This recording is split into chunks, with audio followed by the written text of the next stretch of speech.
God, God. First and foremost, I want to say, call hello Yahweh, by Shema Mashiach Yahweh Shai, man. All praise to the Lord. Finally got my two monitors set up. So if I'm looking this way, looking that way, man, like I can't see.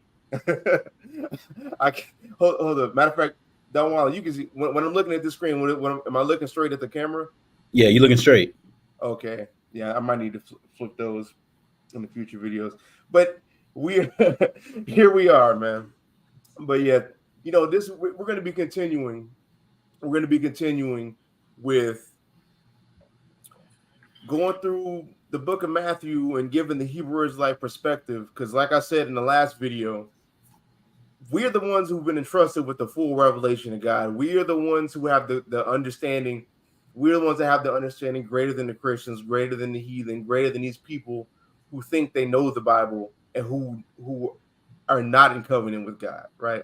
So every time I want to do these classes, I want to start it off with Romans chapter 3. Can you give me Romans 3 and 1 in the NLT?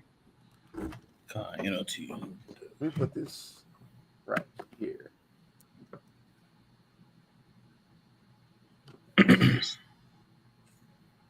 That'll work. I think this will be better. There we go. That'll be better. All right, this is the book of Romans, chapter 3 and verse 1 in the NLT. Then what's the advantage of being a Jew? Is there any value in the ceremony of circumcision?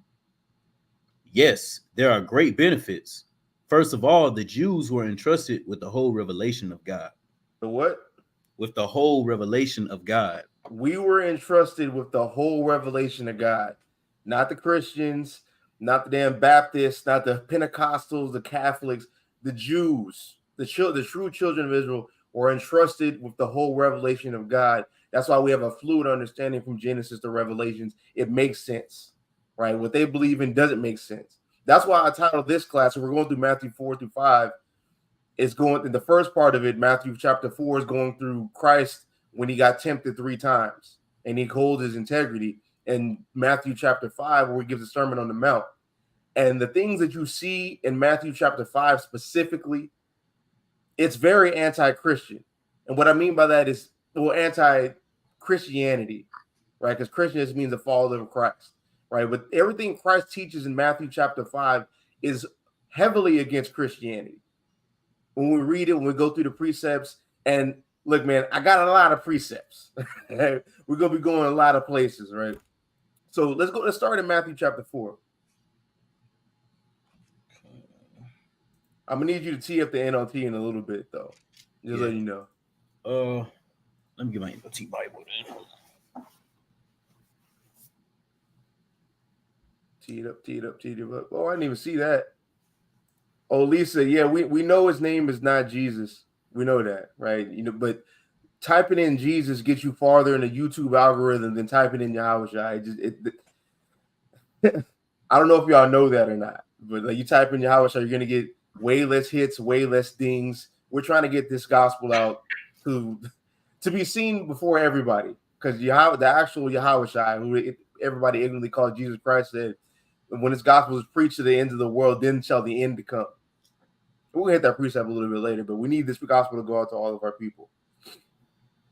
Were you ready in Matthew 4? Yeah, you want that in NLT or KJV? KJV. I just need NLT for the precept we're going to hit after this. Just go to Matthew 4 and 1 through 3. This is the book of Matthew chapter 4 and verse 1. Then was Yahushua led up of the Spirit unto the wilderness to be tempted of the devil. And when he had fasted 40 days and 40 nights, he was afterwards a hungered. And when the tempter came to him, he said, If you be the Son of God, command that these stones be made bread. He said, command that these stones be made bread. Go ahead and break your fast like that, right? Go to verse 4. But he answered and said, It is written, man shall not live by bread alone, but by every word that proceeds out of the mouth of God.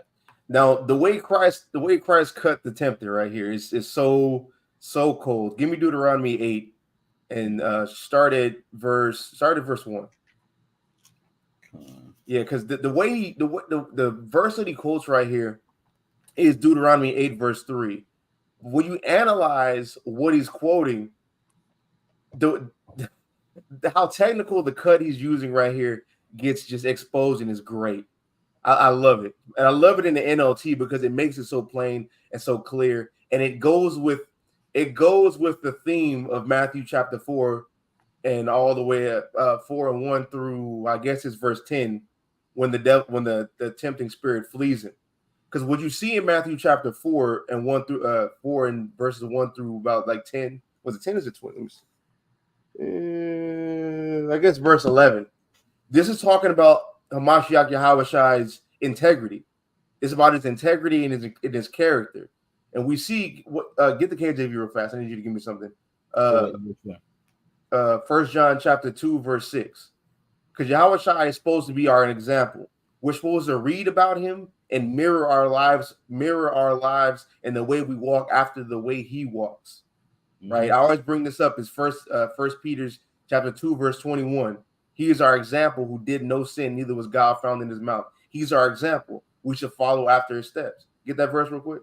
So this is 1 John chapter 2 and verse 6. He that said he abide in him ought himself also to walk even as he walked. So anybody who calls themselves a Christian or follower of Christ, you have to walk the way he walks.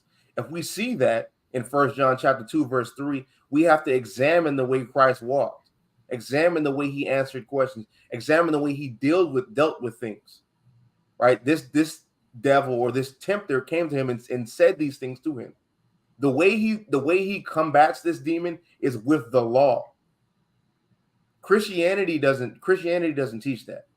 Christianity tells you the laws. How can the law be done away with? But the way that Christ fought the devil, this tempting spirit right here, the way he fought him is with the law.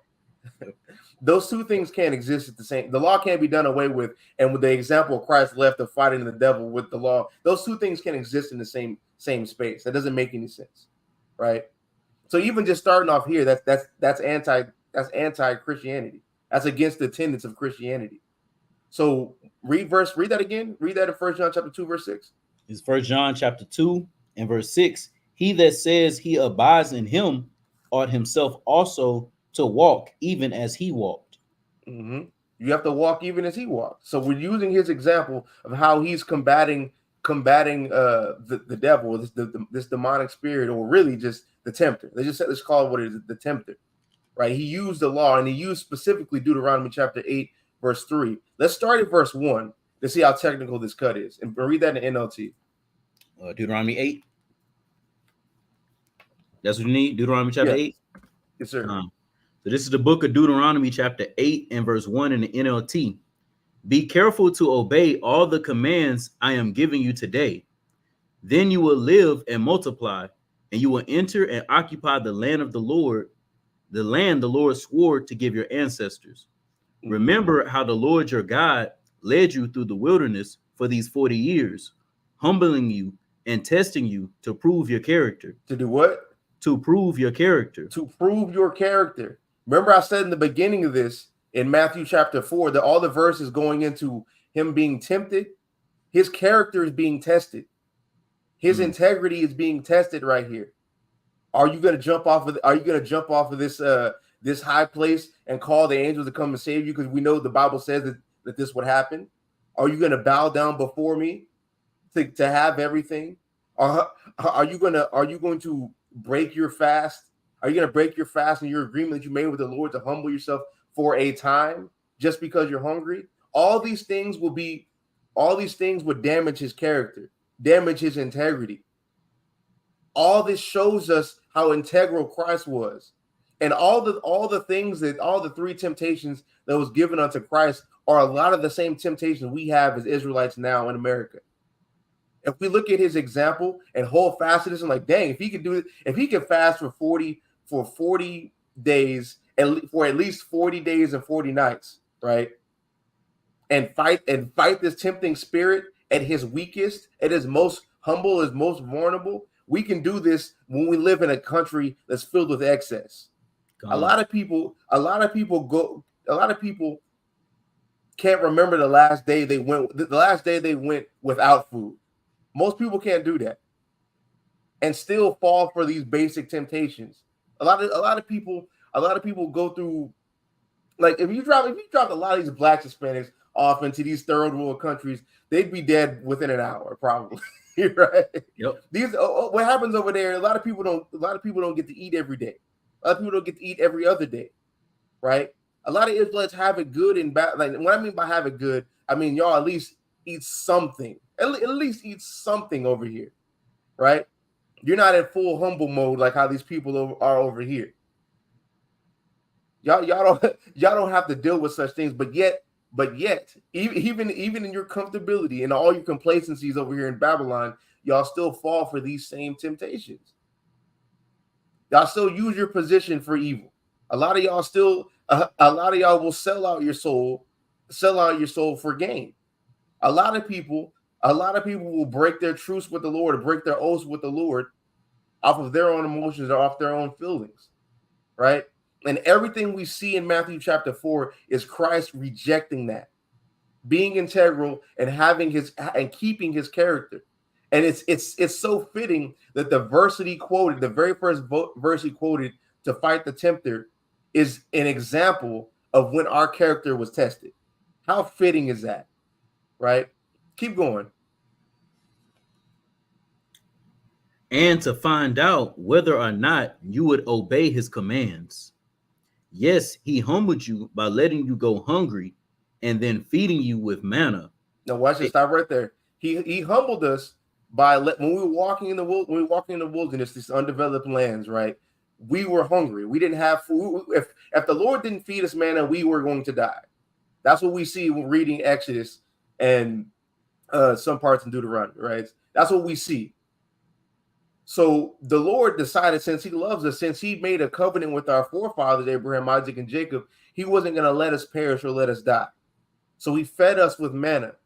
But what came with the manna is rules and instructions on how we should eat this manna, and rules and instructions on how we should store this manna. We didn't get to all the rest of the nations, they get food with no restrictions whatsoever. But for us being Israelites, we have restrictions. We have discipline that we have to serve the Father so that we can still exist. If Israelites didn't want to follow through with the disciplines and rules and structures as far as manna goes, if they didn't want to follow that, they would have died of starvation. But we see we're still here till this day. So we had to get on the Most High's time, not our own time. We had to build discipline, right? Keep on going. Go all the way to verse 6. Con. Verse 3, yes, he humbled you by letting you go hungry and then feeding you with manna, a food previously unknown to you and your ancestors. He did it to teach you that people do not live by bread alone. Rather, we live by every word that comes from the mouth of the Lord. And it's funny, it says people, it's Israelites. Israelites don't live by bread alone. And it's not just talking about bread. A lot of times in the Bible, I wouldn't say most times, but a lot of times in the Bible, bread just means food just in general. We don't just, being Israelites, like the people let's talk about right here, we don't just live off of food. We have rules and instructions on how we should, even in the dietary laws, right? This was before the dietary laws, right? We had like Leviticus 11 and things like that. We always had structure on how we should eat things, right? We had rules and instruction on our palate and on our diets, right? We have certain feast days we have to keep. We have certain things we have to do. We have extra rules and regulations in comparisons to the rest of the heathen. So we don't just live by just eating. We don't just live by just doing whatever. We have rules and structures we have to keep. And if we don't, we die. Mm-hmm. So we saw it right here. I'm going to get it after this in Exodus 16. You might as well tee that up in the KJV when you get a chance. Right? Because we're going to go talk about this. You see right here, if we didn't get on the Most High's time and follow his rules and regulations for manna, we'd have died of starvation. It's the same thing with the Torah. So if we want to eat pork, we want to not keep the Sabbath, we want to worship other gods, commit adultery, commit idolatry, what do we get? Death. That's what we get. That's what this is a precursor to all that. And I find it very funny too. I just thought about this too. I find it very funny that Christians will say something like, y'all believe the Lord will the Lord cares about what you eat and what you don't eat? I mean, yes. He did in the wilderness. You say what? He did in the wilderness. He did in the wilderness. He did before the Torah. So after the Torah, I mean, of course. Right? I mean, what I mean by after the Torah was given. Yes, of course. Right? So of course he's going to destroy, like you see in Isaiah 66 or Isaiah 65. I don't know how I forgot. 66. You talking about 66? Yeah, 66.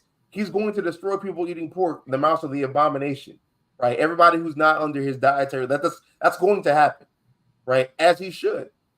Because we are his creation.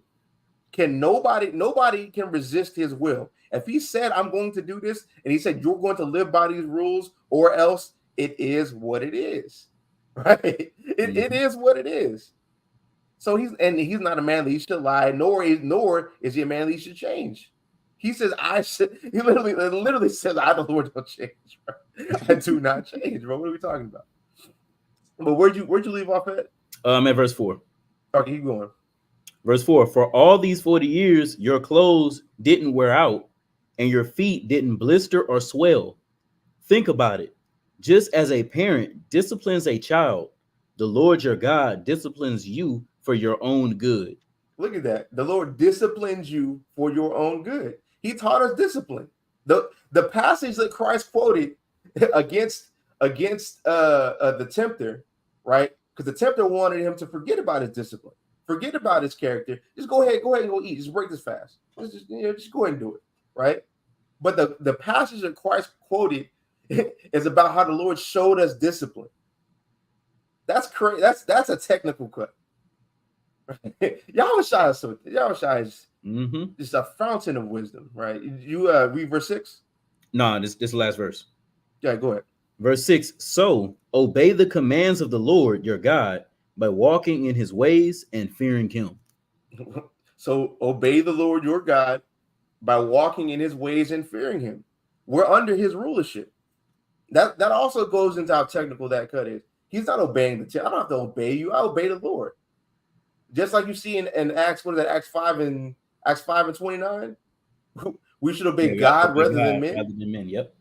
So I'm not going to obey you. I'm going to obey the Father. I'm speaking like if I was in Yahweh's point. I agreed to have a fast and break it at this point. Me and the Father agreed to that. I'm not going to break that because you said so, right? I'm disciplined, right? My character is my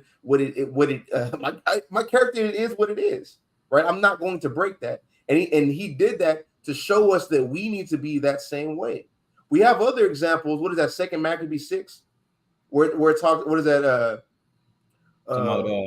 When Elder refused to eat the pork. Yeah, when they refused to eat the pork, he went to his death, right? He could have. They said, okay, if you're not going to eat this pork, let's just make it. And I'm paraphrasing. We're going to make it seem like it's pork, right? You can eat your lawful food. We're going to make it seem like it's pork. He said, no, y'all can take me to the torment because I'm not about to leave a bad example.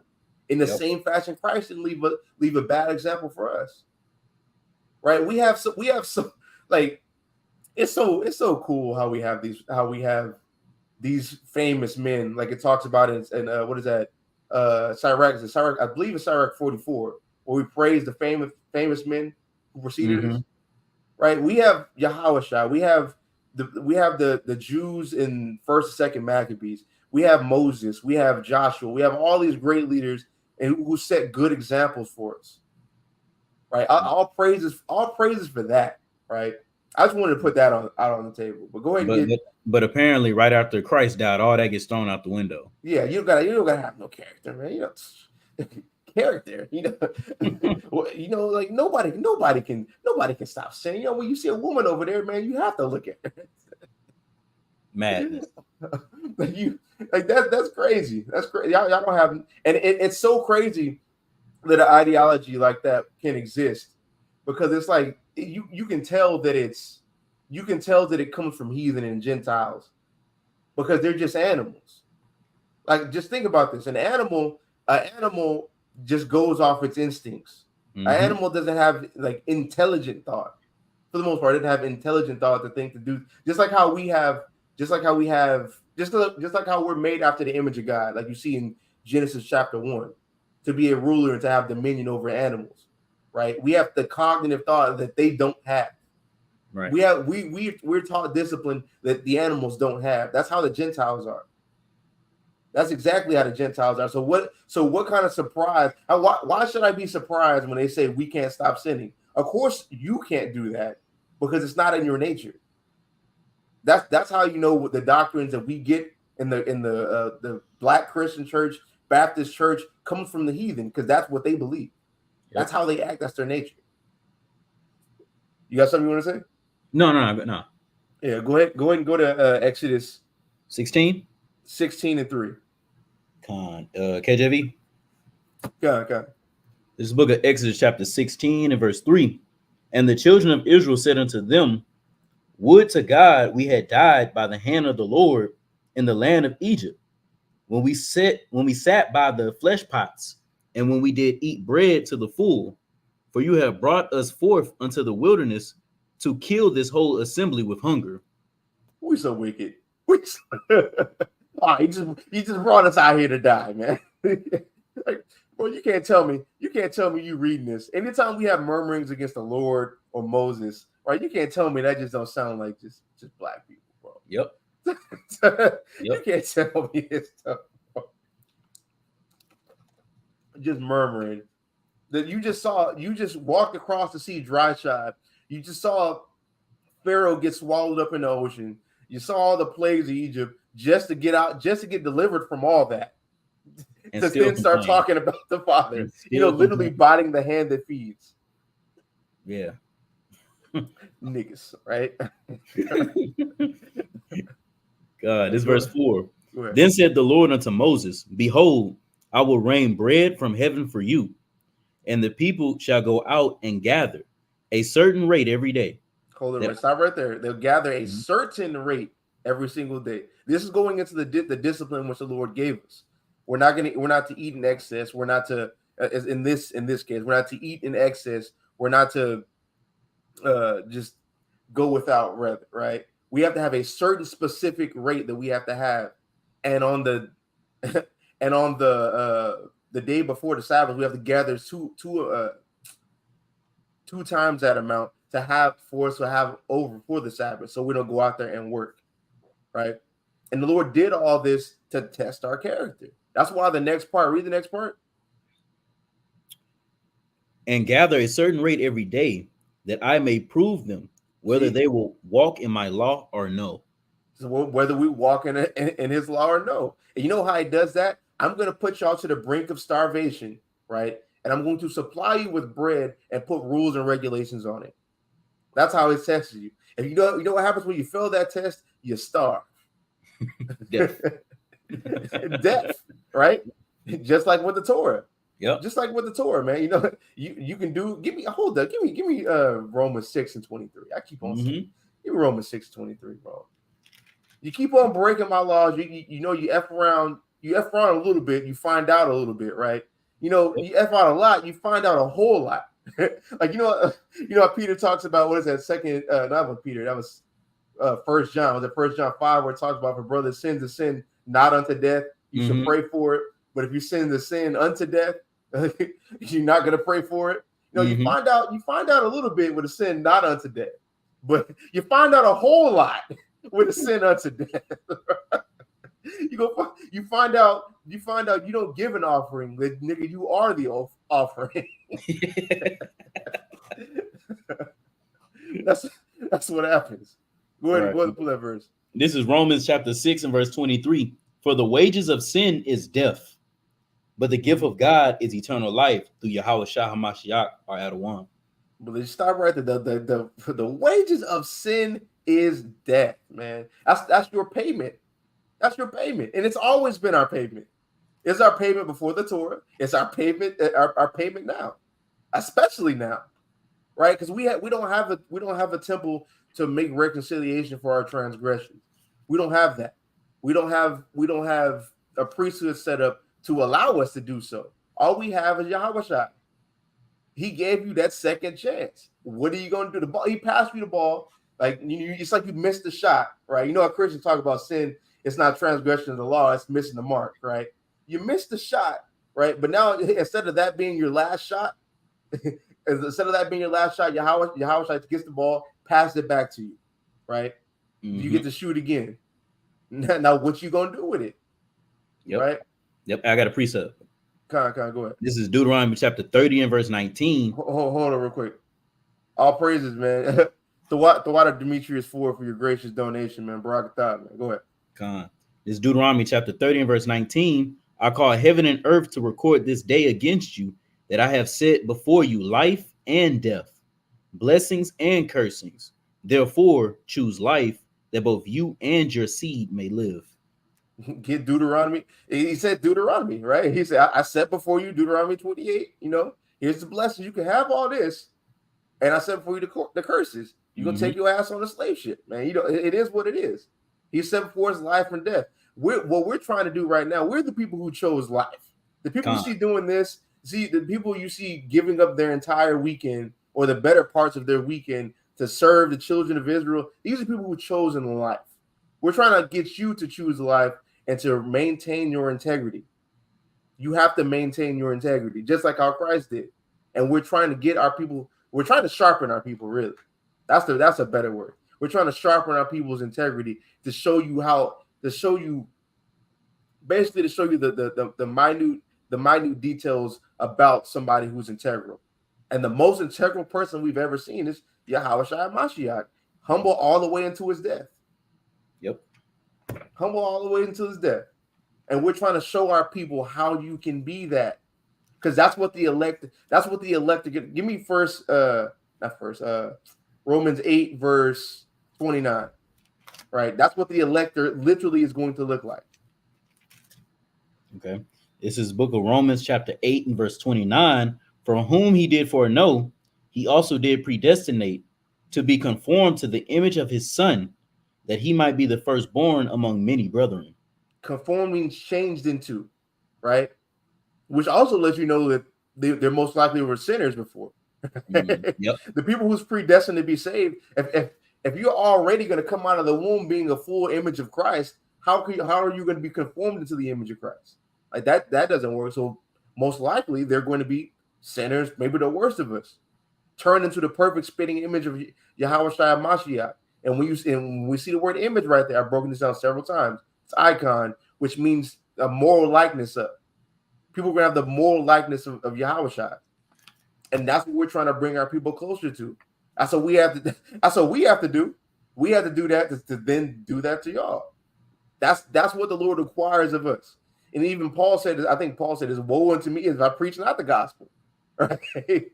Yep. Destruction unto me, because you know what's coming after that. If you take your hand off the plow, you know what's coming, and it's not going to be nice, right?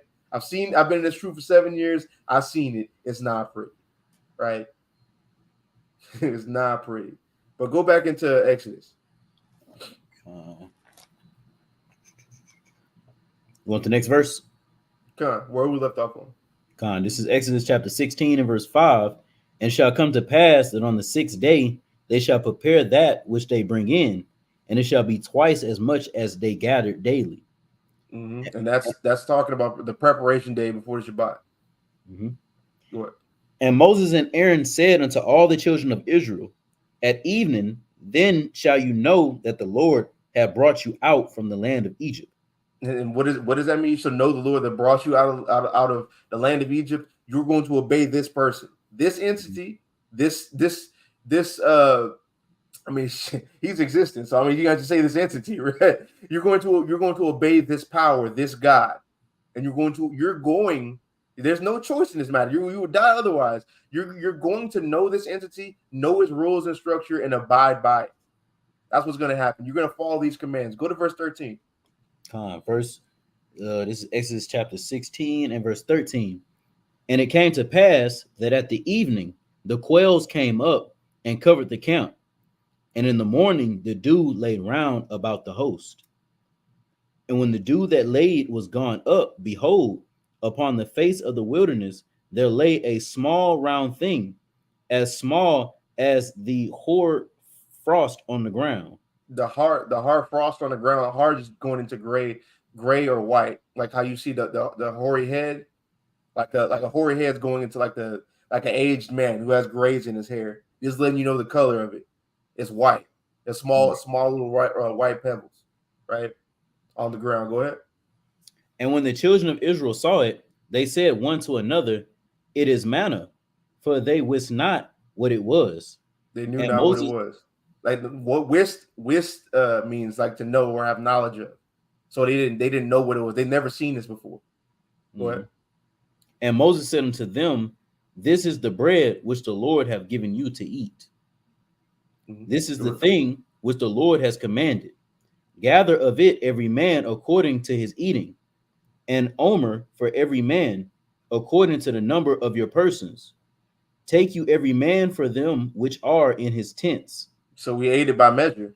We're supposed to get a measure for every person, for every specific person in our tents or in our house. Right? Go ahead. And the children of Israel did so and gathered, some more, some less. Some And some when, people did what they wanted to do, and some more, some less. Go ahead. and when they did meet it with an omer, he that gathered much had nothing over, and he that gathered little had no lack. They Mm-hmm. gathered every man according to his eating. Go ahead. And Moses said, let no man leave of it till the morning. So where did Moses get this from? The Lord. The Lord gave the instruction that you're not supposed to leave this over to the morning. You're supposed to get this amount every day. You're going to get this amount for every person in your house, literally every person in your house, and you're not supposed to leave it over in the night and leave it overnight. So you're not going to stack up on it, right? You're not going to be that dude stacking up on you're stacking up on manna in your house. Like, that's not happening, right? He gave us discipline on how much we can eat, what times of the day we can eat it, and rules and structure on how we can't have it overnight, except for one specific day, which is the preparation day before the Sabbath, right? And it shows you, go to verse 20, it shows you what happens when you leave it overnight. Verse 20, notwithstanding, they hearkened not unto Moses, but some of them left of it until the morning, and it bred worms and stank, and Moses was wroth with them. So the Lord made it made it start stinking and made worms start coming up out of it. So you can't even use it. Yep. So like it's like you want to sit here and try to not go with it. You want to sit here and not go with the word of the Lord and through his commands. You're not, what you did isn't even going to be profitable. You can't eat it with it stinking and having worms. It's bad for you now. Yep. You can't even be profitable. So the only way the Lord made us to be profitable or to allow us to do something that is profitable, we have to go by his commands. And man should not live by bread alone, but by every word that proceeded out of the mouth of God. He said you have to eat it this way. He gave you the amount. He gave you the rules and regulations on it. It has to be so. Right? And he did that to teach us how to have character and to teach us to be disciplined. Go ahead. Verse 21, and they gathered it every morning, every man according to his eating. And when the sun waxed hot, it melted. And it came to pass that on the 6th day, they gathered twice as much bread, 2 omers for one man. And all the rulers of the congregation came and told Moses. And he said unto them, this is that which the Lord hath said. Tomorrow is the rest of the holy Sabbath unto the Lord. Bake that which you will bake today, and see that you will see, and that which remains over lay up for you to be kept until the morning. So you see, on the only time you could gather more than the pre-prescribed amount that the Lord allowed you to is the preparation day, the 6th day, right? The preparation day before the Sabbath, and you can have it overnight. So this specific day made it specific night rather. You were allowed to have it overnight, and nothing will happen to it, so that you can keep the Sabbath, so that you don't have to work and have to do anything on the Sabbath. But watch this. Watch these niggas, man. Go ahead. Verse 24, and they laid it up till the morning, as Moses bade, and it did not stink, neither was there any worm therein. And Moses said, eat that today, for today is a Sabbath unto the Lord. Today you shall not find it in the field. 6 days you shall gather it, but on the 7th day, which is the Sabbath, in it there shall be none. So he's not even gonna give you opportunity to break the Sabbath, right? He's not even gonna give you opportunity to do it. It's literally I'm gonna make it to where you can't even do that just to see what you're gonna do. Yeah. But it's so cold because all of the other days, the other 6 days, if you left it over, it stank and it had worms, except for the one day, and that was the Sabbath. Going into what you said, like you have to obey the Most High, because when you obeyed him, it didn't stink, there was no worms, and you had some left over. All right, so this is verse 27. Okay, hold on, let me see what this said. Beast Game of Shalom. I have a question. Does Sakari teach that Christ was the angel in the burning bush? I mean, you can say so, right? I wouldn't have a problem with it, but I mean that's not necessarily what we're going into today, right? If we got time, we'll go into it. But who knows, man? I got a lot I'm trying to go into today. No, but Mm-hmm. we'll see. We'll see. Go ahead. Verse 27. And it came to pass that there went out some of the people on the seventh day for to gather, and they found none. And the Lord said unto Moses, how long refuse you to keep my commandments and my laws? And you can stop right there. You see that? They still said, after hearing, yeah, there isn't going to be none out there because it's the Sabbath. Stay in your tent and just chill. It's not going to be. There's not even a point of going to look for it. The Lord said He's not going to do it. They said, all right, and then woke up the next day and was like, woke up the next day and just tried to go get some more. You know why? You know why they did that? Because they didn't prepare. You see that? You see that? Now you're ass out. That's what's crazy. Because when you don't like the only reason why you would go look for more is either you just want more out of excess or you didn't prepare the day before, you didn't heed the warning, right? That's why in the Torah, and what is that, Exodus 20, where it talks about remember the Sabbath and keep it holy. You have to remember, call to mind, remember the Sabbath. Know when the Sabbath is. That means whatever the 6th day is off of that cycle, you have to remember to keep the Sabbath and prepare for it. The people running out there to try to get some more did not prepare for it. And you were ass out, right? And you have a lot of Israelites who will be ass out and just still, I'm just going to break the Sabbath. Like, no, you knew what you were supposed to do. We all know, like, the things be crazy. People be trying to say things like, oh, it's a mistake. It's not a mistake. You know what you did when you did it, right? You know what you did when you did it, and you got to pay the price for it. You didn't want to go out and go prepare for it. You didn't want to make sure you were integral in your character, and you didn't want to have any discipline. So this is what happens. Just like when you see people do things in life to cause your life to be messed up, and they want to say, I made a lot of mistakes. I mean, yes, we do make mistakes as being people, right?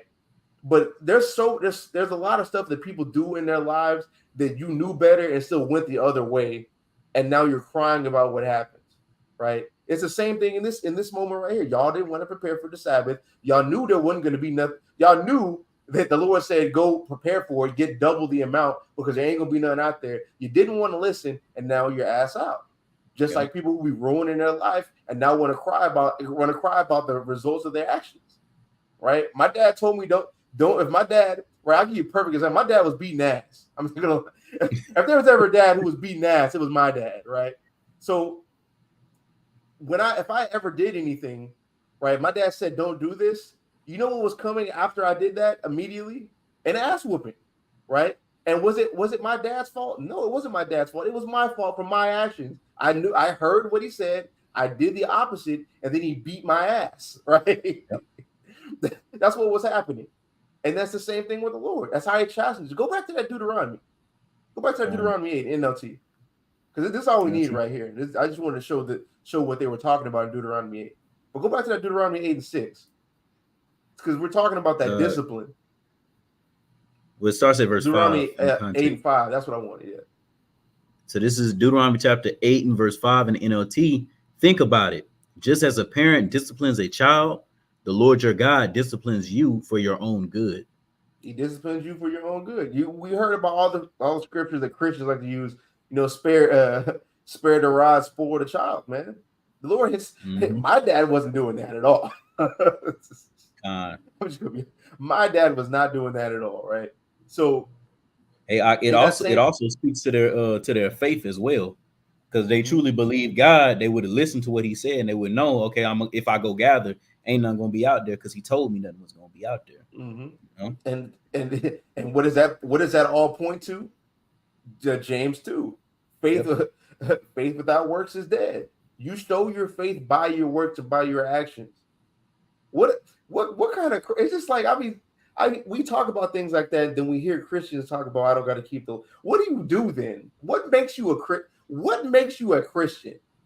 If you don't have to do literally anything, you don't have to do the laws, you don't have to do nothing, right? Y'all don't even go into Christ. Y'all go into Paul because Christ was under the law, so he's going to teach the law things regarding the Torah. So y'all don't quote him, y'all quote Paul. That's why that structure is built the way it is. what makes you a Christian? Because you have a place you go and sing and dance at every damn Sunday, like that. You're nice to people. That's what You're makes you a nice to Christian. people, You're but then nice. y'all condemn homosexuals though. Who, the Christian This. church? You say what? The Christian church condemns homosexuals. They do. They have some. They have some that do. They have some that do. Because I mean, like, I'm not talking about the regular Baptists do whatever you want. I'm talking about like you have Okay. like the other churches who are a little bit more strict, like Pentecostals, Catholics, a little bit stricter on certain things, right? But they still teach the law is done away with. How can you condemn adulterers and things? Like they'll do things like in 1 Corinthians 6 and 9. They'll condemn those things, some of those things, right? But how can you do any of that? How can you condemn anybody at all, right, for their actions, or even hold people accountable for their actions if there is no standard of morality? It falls upon itself. It falls upon itself and shows you to be a hypocrite. That's why, like, I really have to come up with that lesson about like the 10. It's either 10 or 15 points proving how the Christian church are the Pharisees in the Bible. That lesson needs to come out because every time you think about it, they say and do not, right? They want to sit in Moses' seat. They're in a position of power to where everybody generally accepts this is where the Bible comes from. Generally accepts that, just like in the same way with the Pharisees, right? But they say and do not. They say and do not. Like that.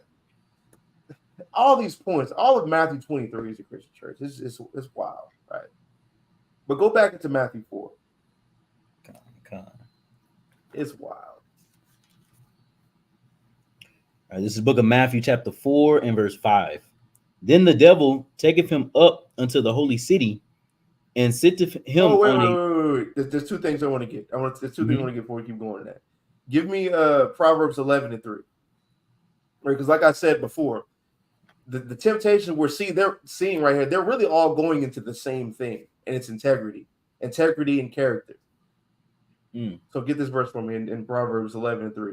It's the book of Proverbs, chapter 11 and verse 3. The integrity of the upright shall guide them, but the perversiveness of transgressors shall destroy them. So the integrity of the upright person shall guide you. Where do we look to for it? An example of integrity, Yahweh Shai Mashiach. Following him makes you upright. What did he do? He kept the laws. He eschewed evil, just like how Job did in Job 1 verse 1. And really the book of Job, just in general. Right? That's integrity. All these things you see, all these examples we see of our ancient forefathers who kept their integrity, they're examples we should follow. That's what's supposed to be guiding us. But the people who don't have any type of integrity, it says that the perverseness of transgressors shall destroy them. These are the people who get Proverbs 13:13. These are the people who despise the word. These are people who despise chastening. That's why they must be destroyed. Go ahead and get that in Proverbs. This book of Proverbs, chapter 13 and verse 13. Whoso despised the word shall be destroyed, but he that fears the commandment shall be rewarded. The people who fear the commandment shall be rewarded. Like, what is that reward? Being part of the first fruits, right? What is it? I mean, he got the mighty war dog, man. Yeah, man. We got to put him up. Salakia. God. What was I gonna say? I want to get one more precept. Give me wisdom of Solomon. Right. This is off topic, but it's off topic but on topic. Right. I just want to show. Hold on. Let me put him up so he don't interrupt no more. Hold on. Okay. I'll bring the verse out there. Let me see.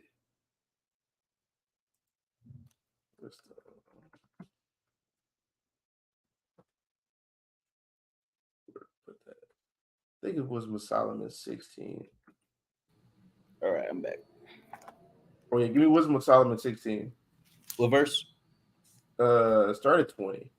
Okay, this is the book of Wisdom of Solomon, chapter 16 and verse 20. Instead whereof you fettest your own people with angels' food, and did send them from heaven bread prepared without their labor, able to contend every man's delight, and agreeing to every taste. Agreeing to what? And agreeing to every taste. Agreeing to every taste, right? That's what manna tasted like. It agreed to every man's taste. Whoever tried it, because you know how you have everybody has different taste buds. Everybody has like different likes and dislikes for food, but everybody who ate the manna, it agreed with your palate. That's how cold the Lord was in him devising manna to give to us. That hidden bread, right? Read verse 21. Verse 21, for your substance declared your sweetness unto your children, and Mhm. serving to the appetite of the eater, tempting tempted itself to every man's Tempered. like tempered itself to every man's liking.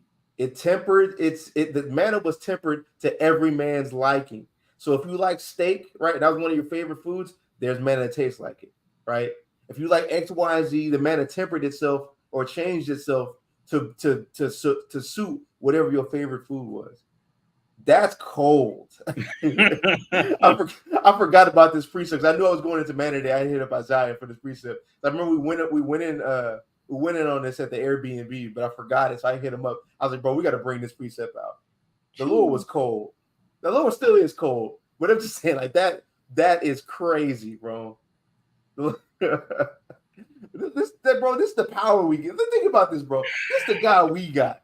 And we fumbled Y'all the up here. bag, man. You say what? And we fumbled the bag, man. Fumble the Like, bag, bro. Just fumble them out here. Now we up here trying to figure out how we're gonna pay rent. I was up here. I was up here freaking we was up here in the damn wilderness. All we gotta do is obey. The Lord dropped down food that no matter how many times we ate it, no matter when we ate it, it was tempered to our taste.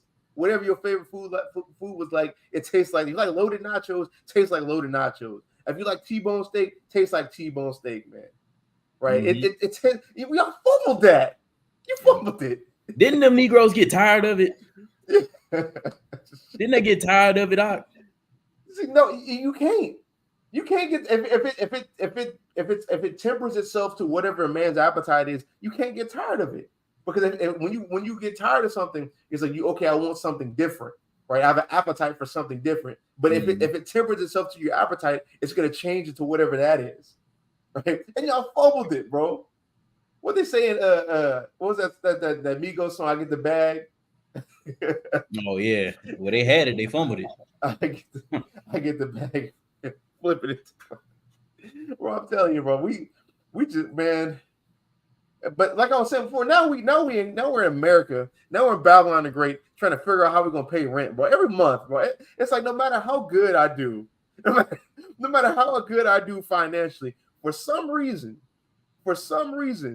when it gets to the first, it's always a problem. Yep. No matter what, it's always a problem. Bro, that's wild, man. But yeah, we can go back into Matthew 4. I just wanted to bring that out because that precept is cold. Yeah, that's fire. Okay, Xavier said a carrot and the horse. Yeah, that's a perfect illustration. This is the book of Matthew, chapter 4 and verse 5. Then the devil taketh him up unto the holy city, and setteth him on a pinnacle of the temple, and said unto him, If you be the Son of God, cast yourself down, for it is written, He shall give his angels charge concerning you, and in their hands they shall bear you up, lest at any time you dash your foot against a stone. Mm-hmm. Yahweh said unto him, It is written again, You shall not tempt the Lord your God. Hit him again with the law. You should not tempt the Lord your God. Right? He hit him again. How can the law be done away with? But here is Christ for the second time, cutting and confounding the tempting spirit with the law. Mm-hmm. How do y'all if the law is done away with, how do y'all contend against the tempter? How? But you know, I know how. It's you go with whatever the tempter says. That's what it is. The tempter then becomes your God. That's what tempter does. Go. Matter of fact, keep going. This is what happens. Verse 8. Again, the devil taketh him up unto an exceeding high mountain, and shows him all the kingdoms of the world and the glory of them, and said unto him, All these things will I give you, if you will fall down and worship me. Then Yahushua said unto him, Get you hence, Satan, for it is written, You shall worship the Lord your God, and him only shall you serve. He cuts him for the third time with the Bible, with specifically the Torah. But like I was saying previously, right? Y'all just bow down before the tempter, right? The tempter's like, you see that girl over there? You see it? You see her man? Forget it. Forget that dude exists. Keep on just trying to use the invisibility ray on her clothes. Keep on doing that, right? That's what the tempter does. Whatever you want, whatever your lusts are, right? You can have it. The law's done away with. That's what y'all do. That's what the Christian church does. Right? They're the ones they get stuck with. Give me Mark chapter 4:14, right? They're the ones when the cares of the world come, they just fall for it. These are the people who fall amongst thorns. And them thorns is the cares of the world. Go ahead. It's the book of Mark, chapter 4, and verse 14, red letter. The sower soweth the word, and these are they by the wayside, where the word is sown. But when they have heard, Satan comes immediately and takes away the word that was sown in their hearts. And that's the people who just, you walk, you're out here teaching on the streets. Somebody comes and hears a word of God, and then like they almost receive it, and something happens, and somebody comes up and say, "No, John 3:16," and then they turn around and say, "You're right, brother," and then walk away. that's that. We've seen that. I've been doing this like 5 years. 5 years. I've seen it since day one. Right. That's these people. Keep going. And these are they likewise, which are sown on stony ground, who, when they have heard the word, immediately receive it with gladness, and have no root in themselves, and so endure but for a time. Afterwards, when affliction or persecution arise for the word's sake, immediately they are offended. We've seen plenty of these people. Well, my my mom, she really wants me over for Thanksgiving Day, right? She got something special. She got this ham that she basted in Coca-Cola for days, right? She's got this turkey. Like I know they're celebrating Thanksgiving, but I want to be around my family, right? So I'm gonna call it Yahweh Day and go eat with them, right? When persecution comes up for the word's sake, your fringes get tucked in. Leviticus 11 goes out the door, man. Exodus 20, where you can't serve any other gods. I know they're serving cornucopia on there, but I'm just gonna just eat it anyway, right? That's what happens. That's these people right here. But the third one, read the third one. And these are they which are sown among thorns, such as hear the word, and the cares of this world, and the deceitfulness of riches, and the lust of other things entering in, choke the word, and it becomes unfruitful. It becomes what? And it becomes unfruitful. It becomes unfruitful. These people, they become unfruitful when the cares of the world come. Because go back to Matthew 4, right? Specifically on the point where it says, "All these things I'll give to you if you just bow down to me," right? People will trade it. People will trade in anything to hold on to their complacencies, right? And what I mean by that is the world, their comfortability. They will twist and contort what the Bible says, the understanding of the Bible, to suit whatever they want. That's the same as bowing down to this tempter. You can have whatever. If you want the white man to be saved right along with you, you know what? Paul didn't just go to Jews. He went to all nations. Paul was in America. Paul was in India for some reason. Like Paul was in all these places. Y'all Hebrew Israelites are just hateful and wicked. Now what the Bible says has to now be wrong for your belief system to work. That's the same thing with the law. That's the same thing with these holidays. That's what they do. You're bowing down to this tempter. Go ahead and read that again. It says Matthew chapter 4 and verse 9, and said unto him, "All these things will I give you if you will fall down and worship me." Then Yahweh said unto him, "Get you hence, Satan, for it is written, you shall worship the Lord your God, and him only shall you serve." Him only shall you serve, right? And how can we apply that now? The book says what the book says. Yahweh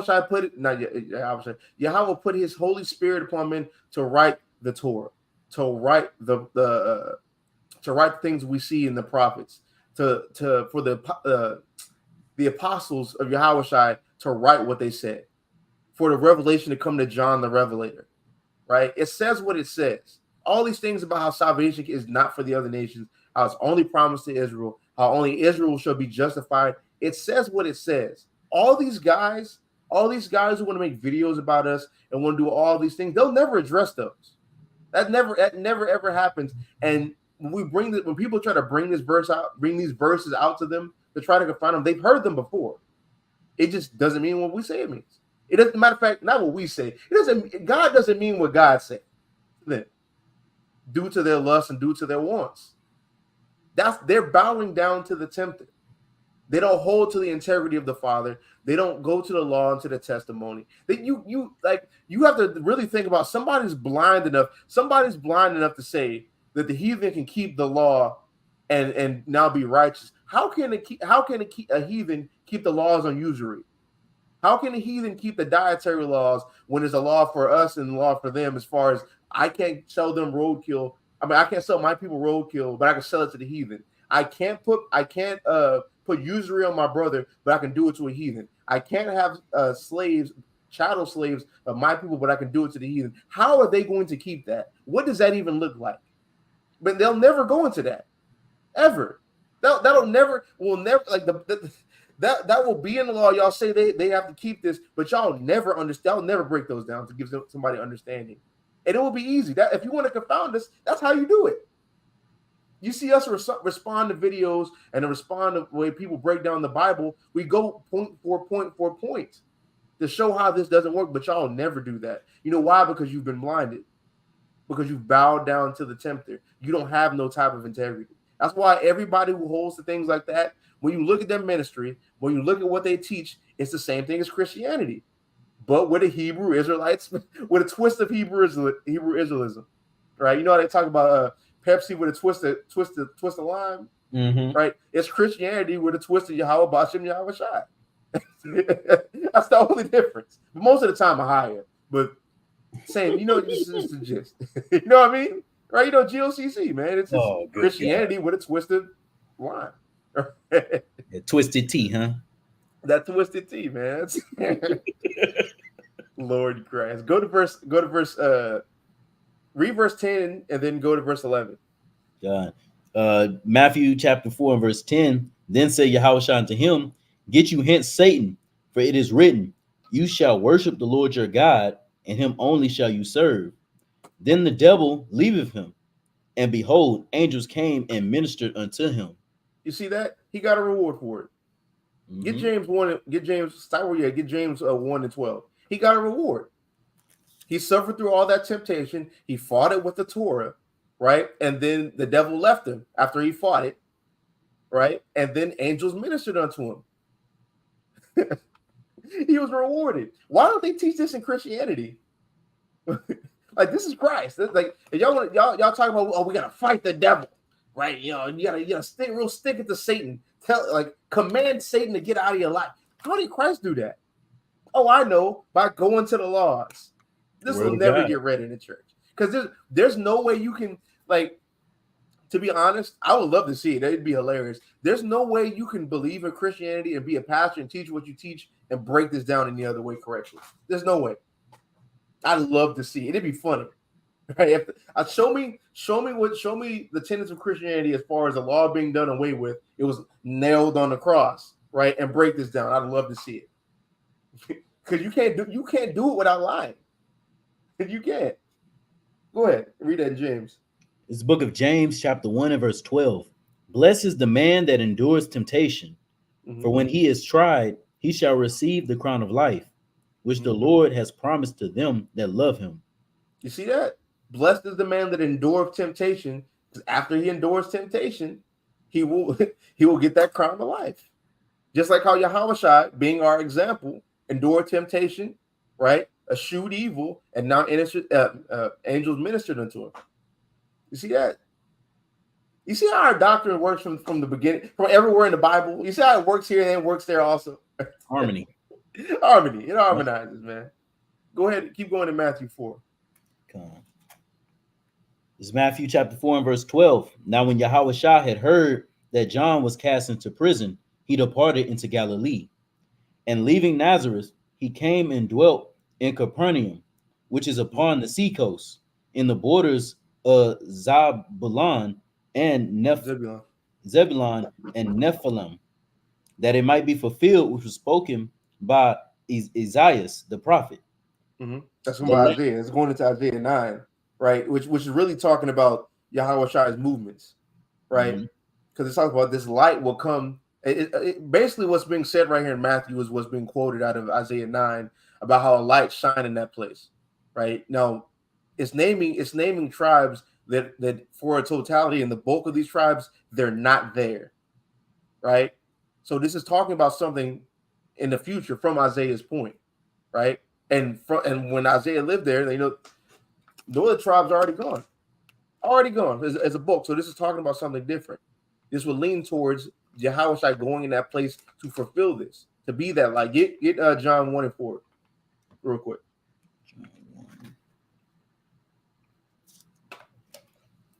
This is the book of John, chapter 1 and verse 4. In him was life, and the life was the light of men. It was the what? And the light was the life was the light of men.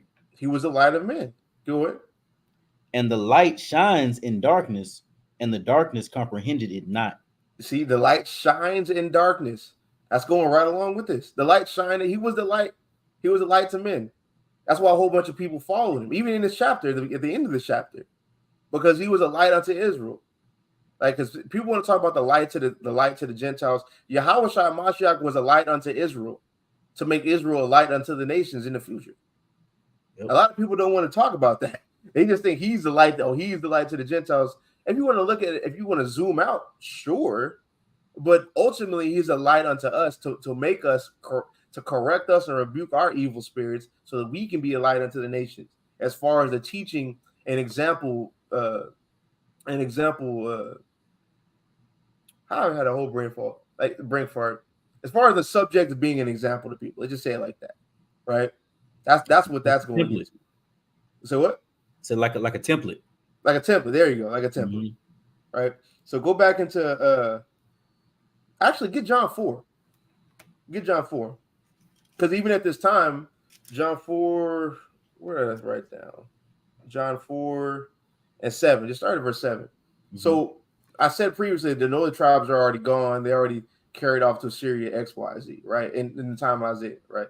So, well, matter of fact, the time of Christ right here. So we always talk about it's just Judah there. Like when I mean Judah, I mean the three tribes, Judah, Benjamin, and Levi. But at that time that Christ walked, there were still other tribes there. Like they're like the bulk of the northern kingdom left, but there were still remnants of the northern kingdom in spots in various places still there. Right? Get that in John chapter 4, verse 7. This book of John, chapter 4 and verse 7. There cometh a woman of Samaria to draw water. Yahweh Shah said unto her, give me to drink. For his disciples were gone away unto the city to buy meat. Stop right there real fast. It says a woman of Samaria, right? Now, Samaria, you see, if you have any Bible, I think damn near every Bible has Bible maps in it.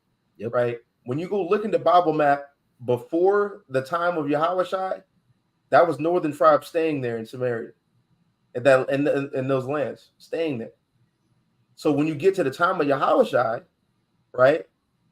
The person he's talking to right here, they'll think, oh, that's a heathen.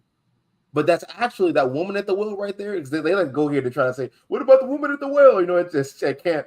Y'all want to talk about Christ when he come to Israel. What about the woman at the well? Right? So let's see what nationality is. Because they called her a Samaritan. Mm-hmm. So go ahead. Then said the woman of Samaria unto him, how is it that you, being a Jew, asketh drink of me, which am a woman of Samaria?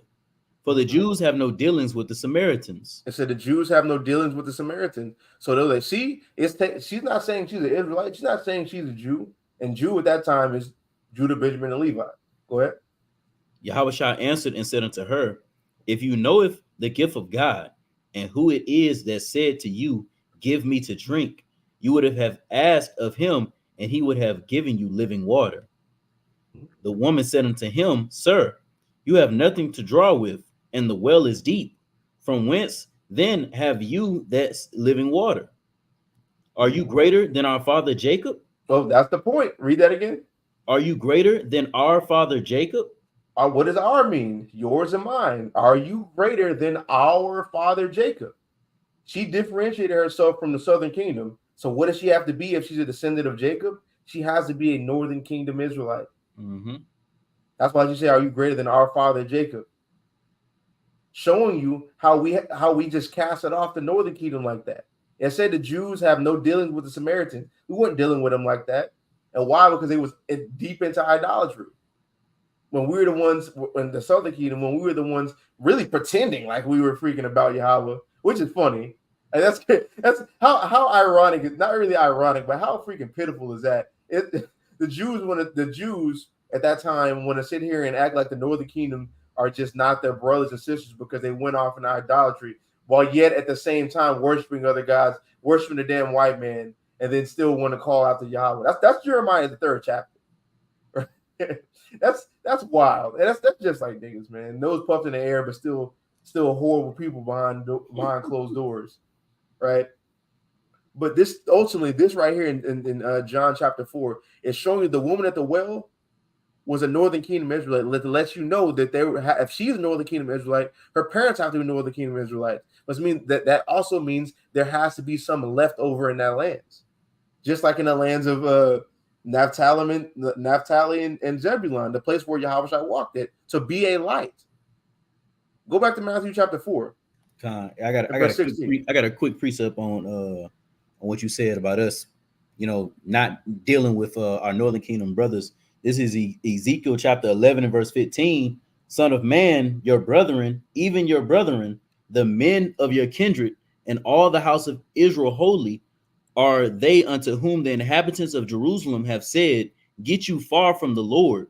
Unto us is this land given in possession. Mm-hmm. Just showing how we ain't have dealings with our Northern Kingdom brothers because of their idolatry. Mm-hmm. Right. While at the same time we are here committing. Let me read that real fast. Let me just read that real fast. Mm-hmm. You go back to Matthew 4 where we left off. Let me just read that. We so wild. Southern Kingdom so wild. You see.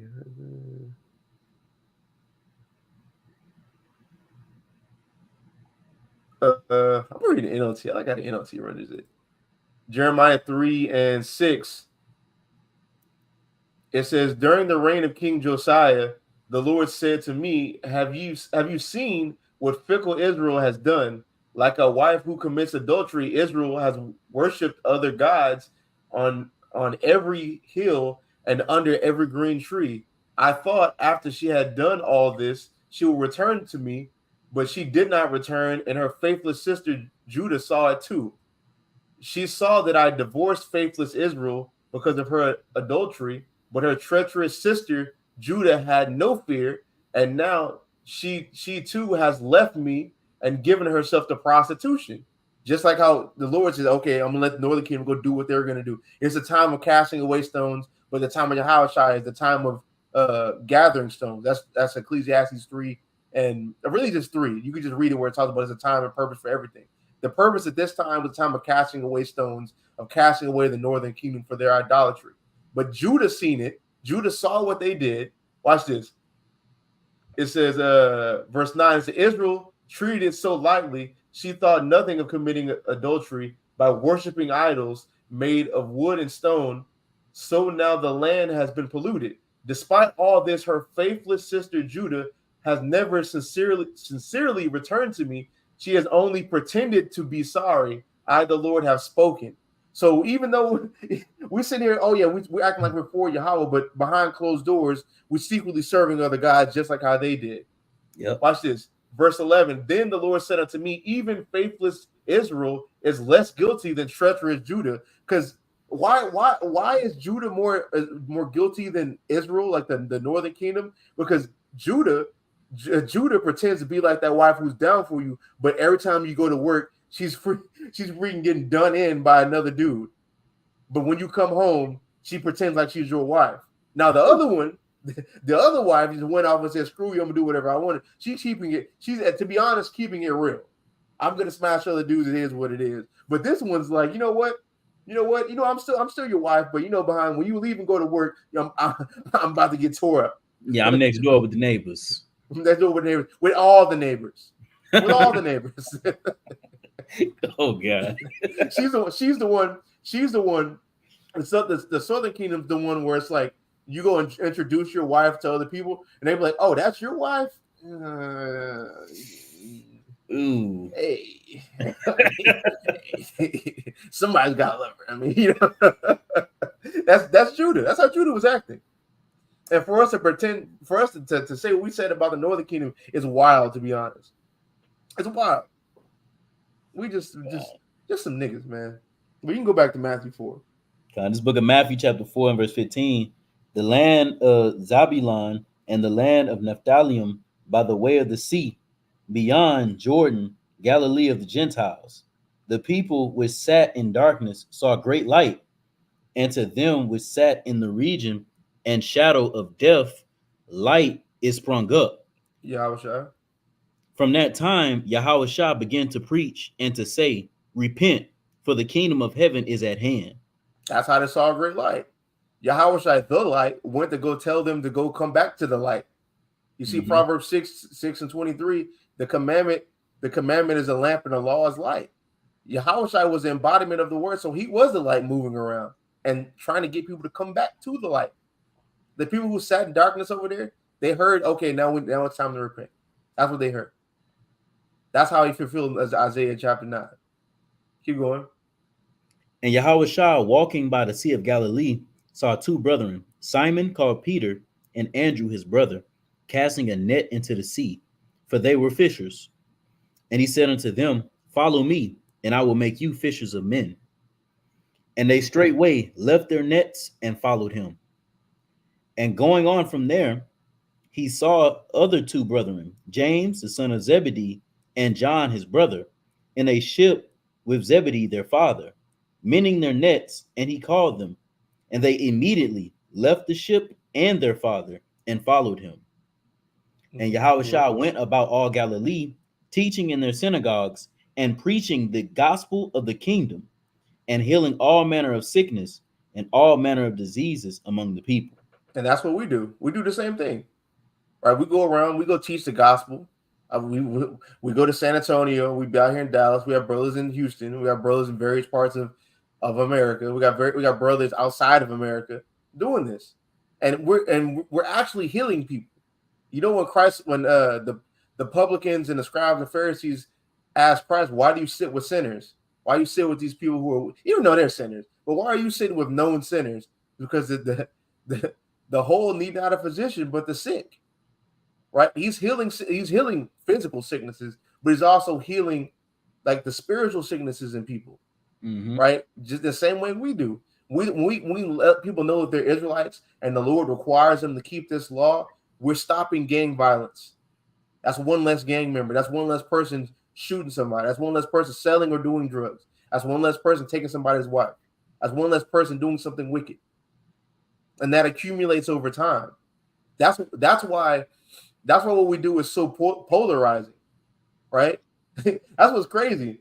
Like they think they like to harp on the whole point of we say what we say about like Europeans and other nations. But what's so polarizing is here's a movement of people reversing everything that they're known for in the land of their captivity.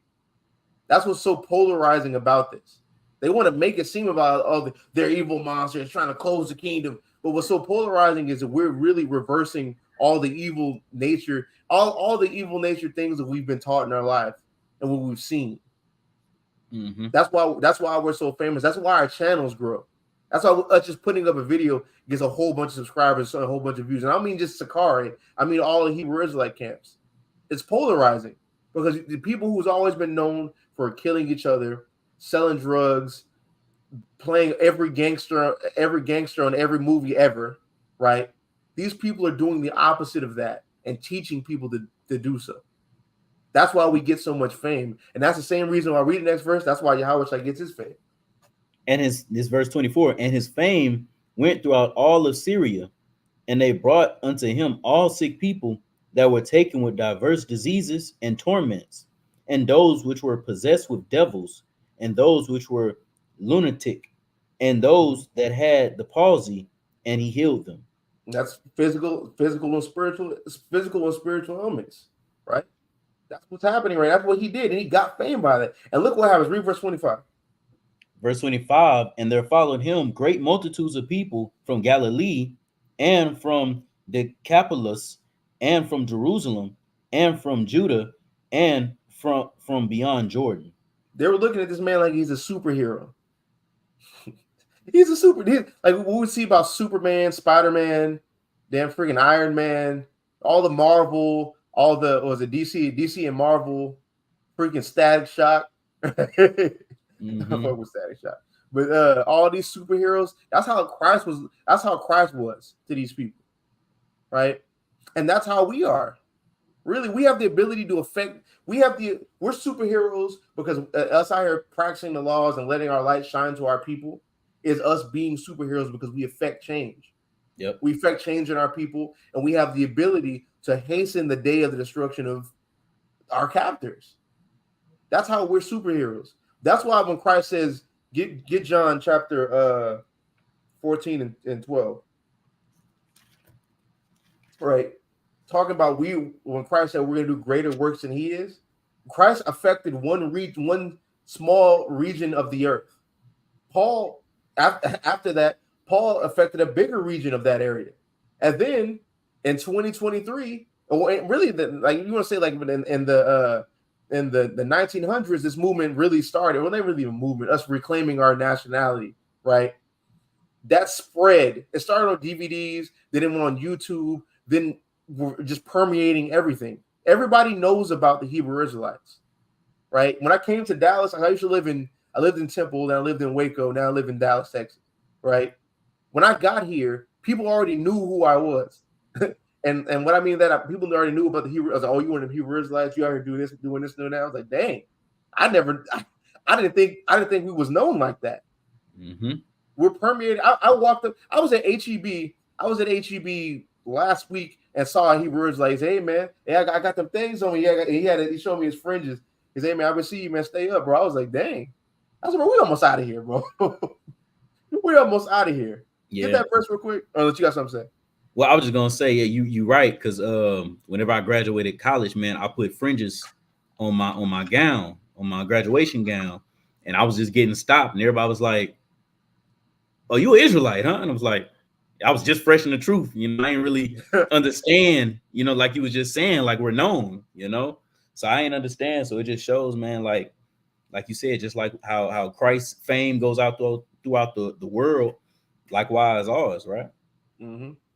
So this is John chapter 14 and verse 12, red letter.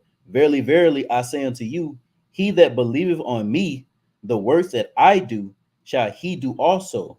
And greater works than these shall he do, because I go unto my Father. So great, he's going to go into the Father, and the people who follow him after Yahushua and believe in him will do greater works. Bro, our videos are like, I'm pretty sure it's the same with y'all too. When I go in my analytics and look at the demographics of who's watching the videos, there's at least 50 countries. Mm-hmm. Christ touched taught a portion of countries. Paul taught a portion of countries, but we're permeating the planet. The planet. People are seeing all these things. We have millions of views. Y'all have millions of views. The main channel has millions of views. IUIC got millions of views. Freaking hell, even GMS got 1 million of views. All of us have millions of views and eyeballs seeing this. And through that, we can affect change. Give me that in Matthew chapter 24, verse 14. You want me to drop John? That's pretty much it on that. So go ahead. 24. You said verse 14? Yeah. This is the book of Matthew, chapter 24, and verse 14. And this gospel of the kingdom shall be preached in all the world for a witness unto all nations, and then the end comes. So, like I said before, like about the greater works that we're going to do, Christ was in this region, Paul was in this region, but we're permeating the planet. We're permeating the planet, bro. We're like we get. You remember all the stuff that was happening with Kyrie and Kanye West or Ye, right? Mm-hmm. All that stuff was happening. But I went on. I listened to, because I mean everybody knows I like sports, bro. I'm freaking Philadelphia Eagles fan, right? I listened to First Take, Undisputed, a lot of sports shows like that when I'm at work if I'm not watching a video. Bro, when all that stuff was going on, they was talking about it. They were talking about Hebrew Israelites. They were talking about it on the news. They were doing all this. Man, hold up. Y'all not even that good. Y'all, I just want y'all to know that you're not that good. You're not that good. But like I was saying, they was talking about Hebrew Israelites. They was talking about Yeh. They was talking about all of Hebrew Israelism, right? People were getting interviews. People were talking about this on an unprecedented level. Yep. Like, that's crazy. Yep. They're not doing that for Christianity, bro. People, like, y'all's channels have dried up. Nobody cares because it's like y'all teach an ideology that means that makes it to all you have to do is believe a certain figure existed in history. Yep. So there's no reason to draw to your channels. If these people already in a delusion to where they already have the water and the spirit already, they don't need y'all for nothing. We're teaching our people, we're striving to be something, and we're out here dispensing this water, like how Yahushua did. That's why we get views. That's why we get fame, because people are seeing us. People are seeing us change people. People are seeing us to be changed. Like that's how we're doing greater works than Yahushua. Right. It says something. Yahushua. It says something when Christians' biggest, most viewed videos are when they talking to the Israelites, man. Mm-hmm. That's the only time they get views. That's why they only check. That's the only reason why they talk about them now, because Yep. they can't get no views nowhere else. They're hoping, these Christians are hoping that you're that one Christian that finally sticks it to a Hebrew Israelite. But when they watch that video, it just never comes to fruition. You talk about the great. Remember, they used to call. I think they call Larry Bird the Great White Hope. They say the Great Christian Hope, man. It just don't never come to fruition, bro. It just won't happen that way. We can go to Matthew 5 now.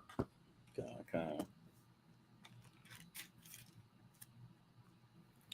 This is the book of Matthew. Hold on, I gotta say this chapter, bro. Y'all have to rip this chapter. You have to rip this chapter out of your Bible for your ideology to stand. Yep. Like this whole, like, you have to just get, especially when you get to verse 17 and 20 through 20, you got to get you a marker and just mark that out. Because this is the Sermon on the Mount. Christ is not teaching Christianity here. I just want that to be on the record. Go ahead. Con, the only verse they read from this chapter is verse 28, apparently. But this is the book of Matthew, chapter 5, and verse 1. And seeing the multitudes, he went up unto a mountain. And when he was set, his disciples came unto him. And he opened his mouth and taught them, saying, Blessed are the poor in spirit, for theirs is the kingdom of heaven. All right, stop right there. Blessed. I want to touch on pretty much all his beatitudes, right? Even in my Bible, it's called the Beatitudes. Let's touch on these. It says, Blessed are the poor in spirit, for theirs are the kingdom of God. When you look in the Greek right there for poor, it means destitute. People destitute of the spirit. It says people who are destitute of spirit, there's the kingdom of heaven. What's the kingdom of heaven? The everlasting life. The rulership. Right? Get Romans chapter 8, verse 5. This book of Romans, chapter 8 and verse 5. For they that are after the flesh do mind the things of the flesh. But Stop right there. Mm-hmm. People who are after the flesh mind the things of the flesh. Right? That's how the Gentiles are. That's how they're supposed to be. They're devoid of spirit, so they can't fight their lust. Like, they just go, whatever their lusts are, just like animals, they're going to fulfill it. That's people who are destitute of spirit. When we are destitute of spirit, we act just like how they do.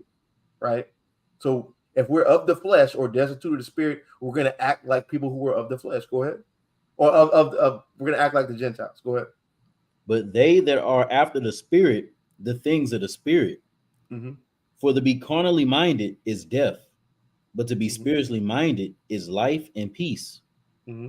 Because the carnal mind is enmity against God, for it is not subject to the law of God, neither indeed can be. Mm-hmm. So then they that are in the flesh cannot please God. So the people who are in the flesh cannot please God. Christians, the Gentiles can't please God because they don't have the laws. Because when you look at this chapter, if you want to read it, just like how we did that one dude on the Christian, like Donovan, you remember Donovan? Yeah, that jabroni. The spirit that it's talking about is being a Torah keeper. The spirit comes upon you to be a Torah keeper. That's where the laws come from. Even Paul, the chapter over in chapter 7, says the law is spiritual, right? So the people who are after the flesh cannot please God. We couldn't please God in the flesh. That's why it's the people who are dead to the spirit, for theirs the kingdom of heaven. You know why he says that? Because Christ can't go to John 6, verse 63, because Christ came and ministered to them and coming to minister to us to give us an example. That's why the words that he speaks, that's what changes us. We are dead to the spirit. It's him coming gave us access to that spirit. Mm-hmm. God, this is John chapter 6 and verse 63, red letter.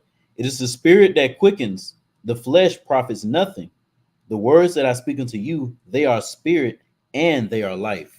This is talking about his coming to the children of Israel. When he came into his own, him coming to the children of Israel, we heard his words and we're hearing them now. That's what changes. That's what makes us alive. That's what quicken means, to make alive. Mm-hmm. To have movement again. Right? You know, when somebody died, they're stagnant, they're just stuck like that. But when you're alive, you have movement, you have life. Right? Yahweh Shai's words gives you life. That's and the people who need that is the sick, the people who are destitute of the spirit. Go to Romans chapter 6, verse 16. To tie this all together. This is the book of Romans chapter 6 and verse 16. Know you not that to whom you yield yourselves servants to obey, his servants you are to whom you obey. Mm-hmm. So whatever you yield yourself to obey, that's who you're serving of. If you want to do whatever you want, what's the main tenet of Satanism? Right? Do what thou wilt. If you're under that spirit, and that's the same thing as antinomianism or the law is done away with. If you're under that spirit, you're serving Satan. That's what you're doing. So read that again and keep going. Romans 6 and 16. Know you not that to whom you yield yourself servants to obey, his servants you are to whom you obey, whether of sin unto death or of obedience unto righteousness. Obedient, that means you are adhering to righteousness. Yep. That's what this is. That's keeping the commandments. But if you of the flesh or do whatever you want to do, just like how Satanists do, you're serving a Satan. That's why most of these Christians who call themselves Christians are really just Satanists. Yep. At the end of the day. Keep going. But God be thanked that you were the servants of sin, but you have obeyed from the heart that form of doctrine which was delivered you. You read that fast. Because like, why this is, but God be thanked that you were in past tense, you were a servant unto sin. Just like how I was, just like how Don Waller was, just like how all of us was before we came into this truth. We were servants unto sin, but we obeyed the same doctrine. We obeyed the same doctrine that was delivered unto Paul. Right? We obey that. And what is that? What was given to us from Yahweh Shai was what makes us alive. Keep going. Being then made free from sin, you became the servants of righteousness. The servants of righteousness. We became free from sin. We don't transgress the laws no more. Because you know why? We don't do that? Because of what Hebrews 10 verse 26 says. Because what Luke 13 verse 3 says. If you don't repent from your sin, you shall likewise perish. That's what Yahweh Shai said. Or whoever wrote Hebrews, because we don't know who the author is. Hebrews 10 verse 26. It says if we sin willfully after hearing the knowledge of the truth, there remaineth no more sacrifice for our sins. We heard those things, so now we don't transgress because we know what happens.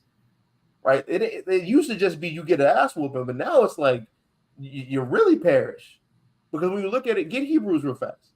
No, you say where you're at. Because I want to get that, but let me read this in Hebrews. It's really worse now to transgress. Hebrews 10 verse 27. This is the verse after the verse I quoted. But a certain fearful looking for of judgment and fiery indignation, which shall devour the adversaries, He that despised Moses' law died without mercy under 2 or 3 witnesses. Of how much sorer punishment, suppose ye, shall he be found? Shall he be thought worthy, who have trodden underfoot the Son of God, and have counted the blood of the covenant wherewith he was sanctified an unholy thing, and have done despite unto the Spirit of grace? It's worse to transgress now, because Christ died for your transgressions, and he died a gruesome death. And when you decide to transgress after that, it's bad, because it's like, golly, bro. The Lord had his only begotten son, his first and only creation. Because you see in Hebrews 1 verse 1 and various parts of the Bible where Yahweh Shai was created, and then he created everything. The Lord sent his only creation to die for you. There's nothing more valuable he could have given you. And you decide to spit on that by transgressing. After he sent his only creation to die for you. That's why we don't transgress. Knowing things like that scares the hell out of me. Just saying that scares the hell out of me, to be honest. Yeah, I got a precept out. Go ahead and then go back to Romans 6. This Hebrews 6:6 in the NLT, and who then turn away from God, it is impossible to bring such people back to repentance. By rejecting the Son of God, they themselves are nailing him to the cross once again and holding him up to public shame. Yikes. Yikes. You're doing it again. You hold, and by doing that, the Lord's going to feel a certain type of way. And when it talks about the slain of the Lord shall be many, you will be slain. Yep. You get folded like a lawn chair, bro. That's not something you want by the Lord. It's a fearful thing to fall into the hands of the Lord. It's not very fun. You don't like. You're not gonna like it, right? So go back to Most High, man. It's scary. It's scary. Go to Romans 6:22.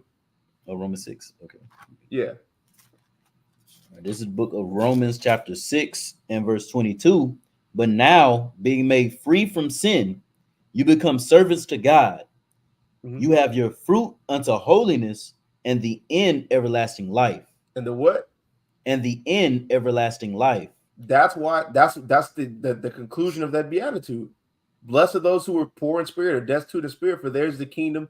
Theirs is the kingdom of God. Why? Because they're going to repent. Romans 8 talked about we couldn't please the Lord in our flesh.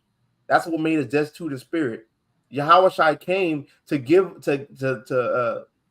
his words, which is really the Most High's words through him, to make us alive again. When we turn unto those words, we become servants of God. And then at the end of that, the fruit of that is everlasting life, the kingdom. That's what this beatitude is talking about. And was that Matthew 5 and 3? Mm-hmm. Go back to Matthew 5 and 4. This book of Matthew chapter 5 and verse 4, red letter. Blessed are they that mourn, for they shall be comforted. Mm-hmm. Blessed are the meek, for they shall inherit the earth. Stop right there. What does that sound like? That sounds like a chapter and a verse that we always pull out. The gospel. Blessed are they that mourn, because they shall be comforted. Blessed are the, go get Isaiah 61. Blessed are the meek, for they shall inherit the earth. That's the gospel. That's Isaiah 61. That's why when Christ said in Luke chapter 4, when he read Isaiah 61 and 1, he just read the first verse, right? And talk about the acceptable year of the Lord. He said, today this is fulfilled in your eyes. Because he's giving this. He's giving you ability to do this. Go ahead. This is the book of Isaiah chapter 61 and verse 1. The Spirit of the Lord God is upon me, because the Lord has anointed me to preach good tidings unto the meek. And to the who? Unto the meek. Remember, it said in verse 5, blessed are the meek. Go ahead. He have sent me to bind up the brokenhearted, to proclaim liberty to the captives. To bind up the brokenhearted, that's the people who are mourning. Go ahead. To proclaim liberty to the captives, and the opening of the prison to them that are bound. Free from captivity. To proclaim the acceptable year of the Lord, and the day of vengeance of our God. To comfort all that mourn. See that? To comfort all them that mourn. This is for the meek. Blessed are the meek, and blessed are those people in mourning. This is Isaiah. He's telling them Isaiah 61. Summing it up into two sentences. Like you're going to get revenge.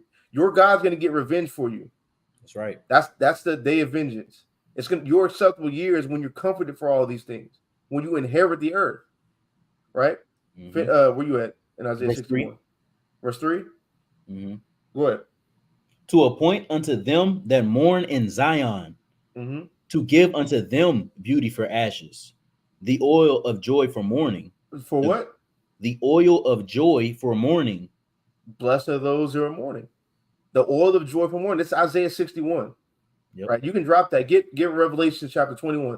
Let's see what that's going to look like. Because it said they shall inherit the earth. Let's see what that looks like. Revelation 21, verse. You started from the top. It's the book of Revelations, chapter 21 and verse 1.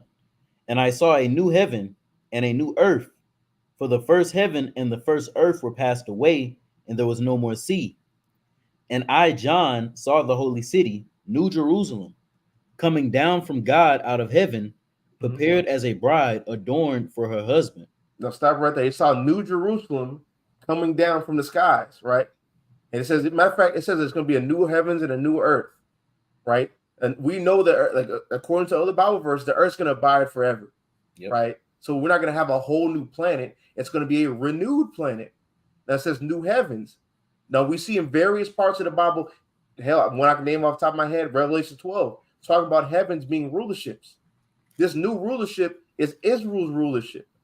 That's how they'll inherit the earth. You see in Isaiah chapter 2, everybody's going to come to us and learn about the laws of God. Everybody's going to come and seek light from us. And we are going to rebuke many nations and make it to where they can't even have war anymore. The only way we can stop the nations from having war anymore is for us to have total control of this earth. These are these new heavens. This is what this looks like. This is Isaiah 61 being fulfilled, right? And it says you saw New Jerusalem coming down. Now people think Revelation chapter 3 verse 12. Mm-hmm. People think New Jerusalem coming down from the skies. They think that that's talking about a city is going to just fall down. That's not a city, right? That's a people. That's the elect being delivered from Babylon the Great or from wherever they're located and brought back to their land. Go into that real quick. Revelation 3? Yeah. This book of Revelations chapter 3 and verse 12, red letter. Him that overcomes will I make a pillar in the temple of my God, and he shall go no more out. And I will write upon him the name of my God, and the name of the city of my God. The name of the what? And the name of the city of my God. That's New Jerusalem. That's the New Jerusalem that's coming down. He's going to make them a pillar in this temple. That's that spiritual temple. He's going to make us the people who are the elect. They're going to come down from being delivered from wherever they're at and going to be brought back into their land and have dominion over the earth. That's what this is. It's not a literal cities and buildings just coming down. No, it's people coming down. They're the ones to read that last part about the city again. They're going to write the name of the city. And the name of the city of my God, which is New Jerusalem. Which is New Jerusalem. This is the New Jerusalem that's coming down. Not a literal city. It's a people coming down back into the land and inhabiting it, and then having rulership of the world, inheriting the earth. Go back to Revelation chapter 21, wherever you left off there. This is the book of Revelation chapter 21 in verse 2. And I, John, saw the holy city, New Jerusalem, coming down from God out of heaven, prepared as a bride adorned with her husband. And I heard a great voice out of heaven saying, Behold, the tabernacle of God is with men, and he will dwell with them, and they shall be his people. And that's how we know that that's talking about people. That's right verbatim, really. The tabernacle of God is going to be dwelling among men. That's Ezekiel 37. That's Ezekiel 36, Ezekiel 34. Anytime it talks about the temple, the third temple is going to be in the land, that's this right here, right? And we're going to be God's people again and acknowledge so. That's Isaiah 61 verse, was that? I believe that's not verse 9, where it talks about there shall be the seed which the Lord, everybody shall acknowledge us as the seed which the Lord has blessed, right? Which is Israel. Everybody's going to acknowledge us to be Israelites at that point. It isn't going to be a random person on YouTube talking about these guys aren't the children of God; they're wicked. That'd be killing me, right? That's like saying to me, a Bible reader, that you don't read the Bible. Yep. Israel has been wicked more. It's like if you had a pie chart, you'd have like 98% of that is the amount of time Israel's been wicked, and then that sliver is when David was there. and if you did a pie chart of that sliver, it's just David. So that's for them to say, "Oh, they're wicked. How can they be God's chosen people?" I mean, I think we fit the bill pretty good. I'm just gonna be honest. I think we fit the bill pretty good. But go to verse 4. Come, verse 4.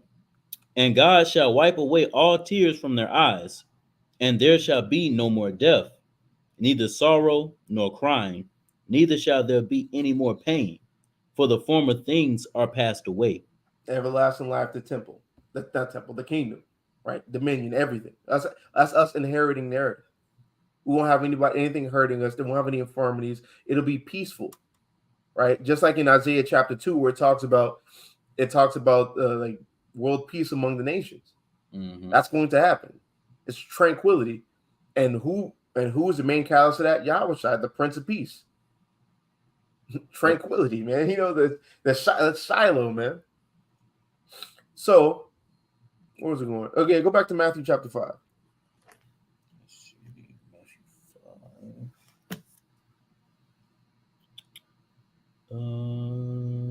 Verse 6. This book of Matthew chapter 5 and verse 6.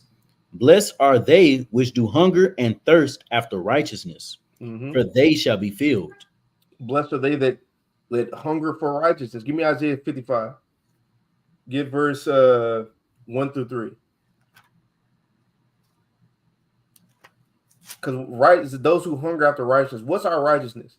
Paul said it in chapter 6 about obedience unto righteousness, which is keeping the law. Deuteronomy chapter 6 verse 25 says it shall be our righteousness who keep these commandments. People who hunger after those things, hunger after the wisdom, right? Because Psalm says, was that Psalms 111 verse 10? It says the beginning of wisdom. The beginning of wisdom. Matter of fact, let me just read that before I butcher it.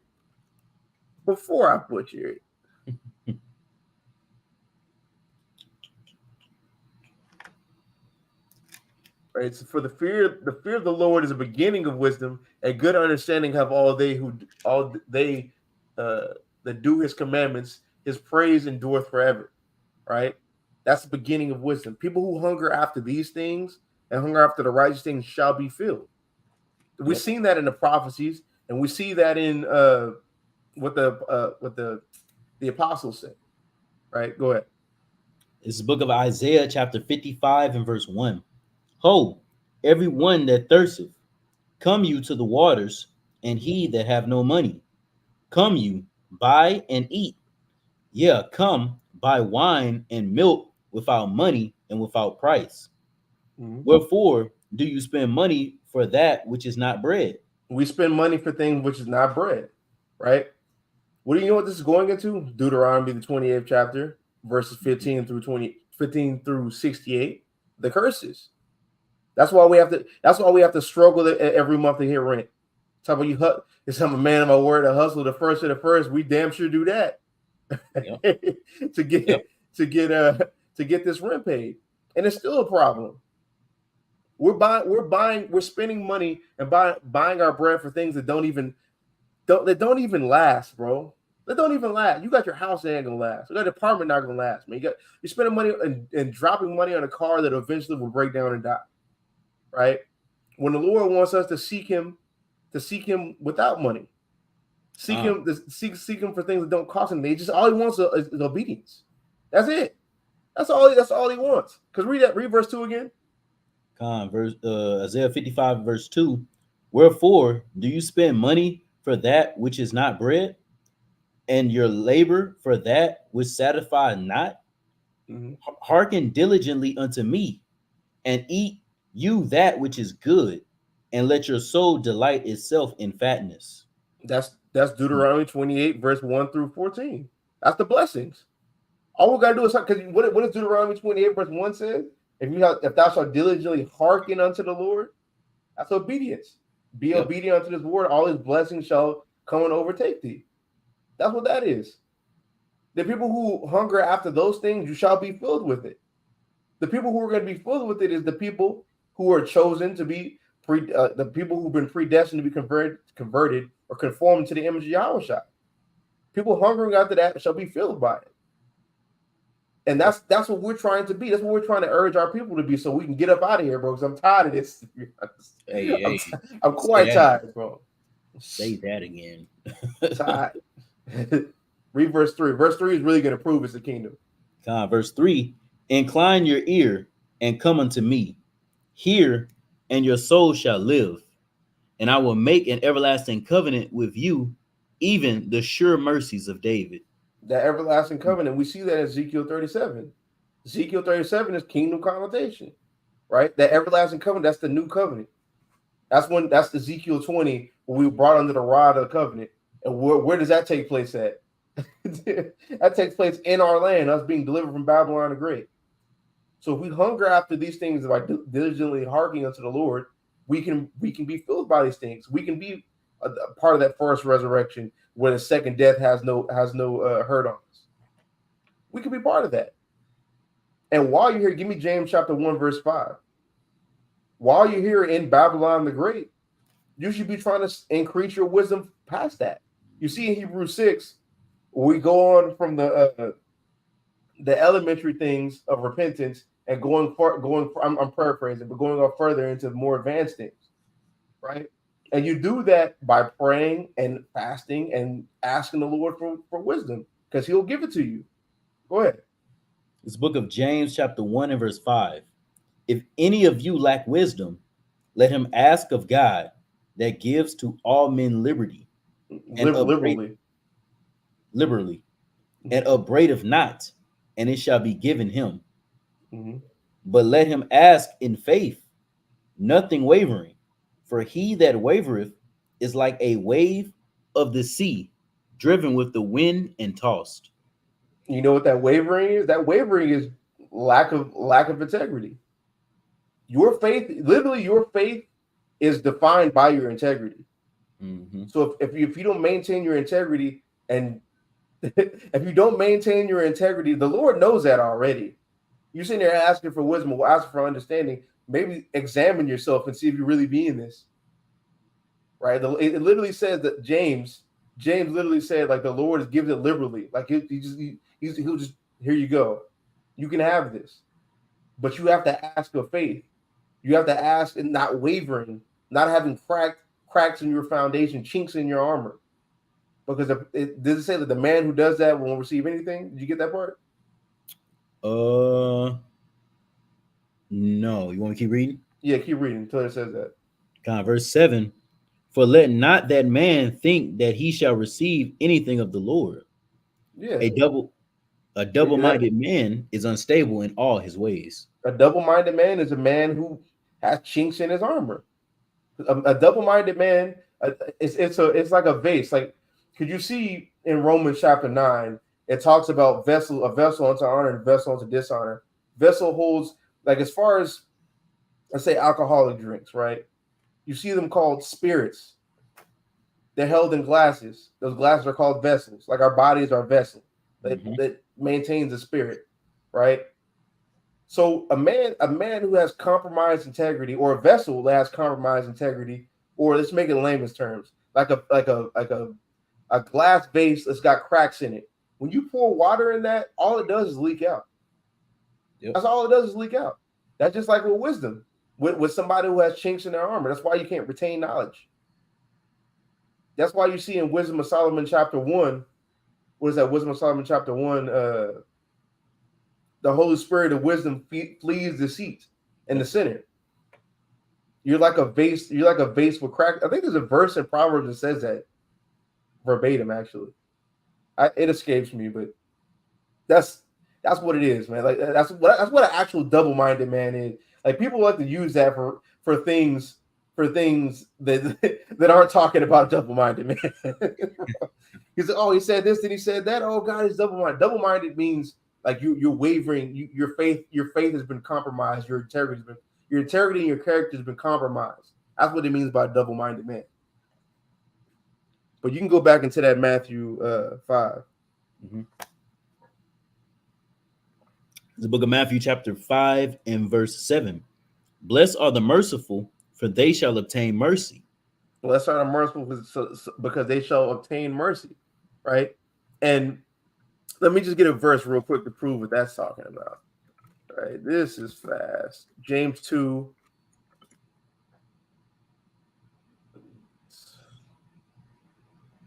James 2 and 12 through 13. It says, "So speak ye, and so do, as they that shall be judged by the law of liberty. For he shall have judgment without mercy, that has showed no mercy, and mercy rejoices against judgment." But the key part of that is you're not going to get mercy unless you show it to other people. How are you going to not show mercy to give me Sirach 28 and 2? How are you going to be asking the Lord for mercy, but you can't show it? How are you going to talk about asking the mercy from an invisible God that you cannot see, and can't show mercy to the brother that you can see? That's how hypocritical is that? Go ahead. Mm-hmm. This book of Sirach, chapter 28, and verse 2. Forgive your neighbor the hurt that he has done unto you. So shall your sins also be forgiven when you pray. Mm-hmm. So shall your sins also be forgiven when you pray. Yahweh says the same thing in Matthew chapter 6. But Yep. you can go back to Sirach. Sirach. You can go back to Matthew chapter 5. God. This book of Matthew, chapter 5, and verse 8. Blessed are the pure in heart, for they shall see God. Mm-hmm. Blessed are the peacemakers, for they shall be called the children of God. And this, bro, this falls short. So many Israelites fall short of this, bro. And I'm not gonna act like I haven't fell short on this too, right? But a lot of people, a lot of Israelites fall short on this, like verbatim. Like you don't always got to be on demon time with people, bro. You don't always have to, because Christ later in this chapter talks about an eye for an eye, and like people mistake what he's talking about with that too. But you don't always have to reciprocate or match energy. Like that's why it says blessed are the freaking peacemakers. So they should be called the children of God, because the Lord wants peace between brethren. He hates when people sow that's Proverbs 6 and 16. He hates when discord is sown between brethren. So the children of God are going to be having that same mindset, so they're going to be peacemakers. Get Sirach chapter 28, verse 12. A lot of brethren don't know how to spit on a spark, right? And I'm not going to act like I'm not guilty of that in certain times. Like that's things that I have to work on. But you have some brethren who just don't care about it at all. Like they don't demon. Like it's I'm going to keep the letter of the law, and that's it. Yep. That's it. Go ahead. This is the book of Sirach, chapter 28, and verse 12. If you blow the spark, it shall burn. Mm-hmm. If you spit upon it, it shall be quenched. Mm-hmm. And both these come out of your mouth. Both these come out of your mouth. If there's a fire being kindled, being like a controversy or brothers having a problem with each other, you can be an instigator, or you can be somebody who spits on that spark to put it out. Mm-hmm. A lot of our brothers will be instigators. We know niggas known for being instigators, bro. You remember on RDC? You watch RDC World? Yeah. On YouTube, remember the Hood Olympics? Yeah. You remember the instigating? Yeah. Who instigated the best? Yeah, that's the opposite of this. That's blowing on a spark, right? Mm-hmm. That's what this is. Sometimes you gotta just take the load, bro. And I've had to deal with that. I've had to deal with that recently and in the past, but it's not the easiest thing to do.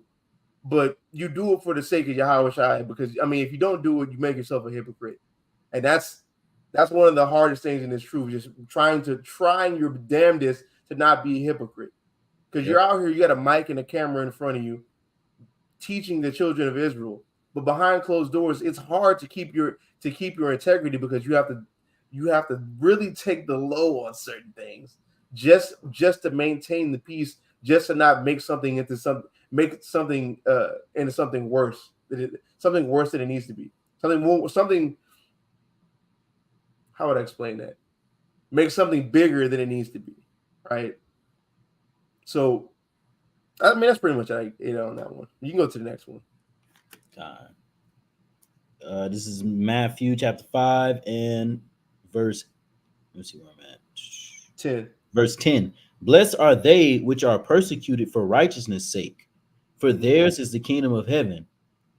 Blessed are you when men shall revile you. Oh, wait, no. We got to stop right there. We got to blessed are men, blessed are they that are persecuted for righteousness' sake, for theirs is the kingdom of heaven. Right? Christians be, they call anything persecution. they'll be like, yeah, you got to believe in Jesus believe in Jesus to get eternal life. Somebody turn around and be like, I disagree. Oh, I'm being persecuted. I'm being persecuted. Or they'll say like they'll say something to him. They'll be like that woman. They said, you accuser of the brethren. You know that lady in Walmart. You see that video? Yeah, no. You ain't seen that? No, I ain't see it. Oh my gosh, bro. Hold on, wait. I got. No, I ain't see it. Yo, hold on, real fast, man. Real fast. Let me see. I gotta show this, bro. Just wait. Just for a sidebar, it's kind of funny.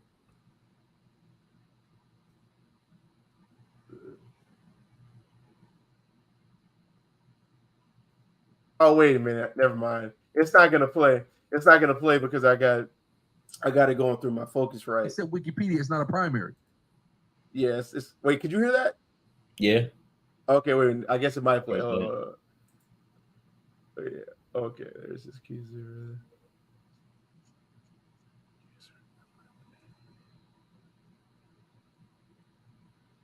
What? Hold up.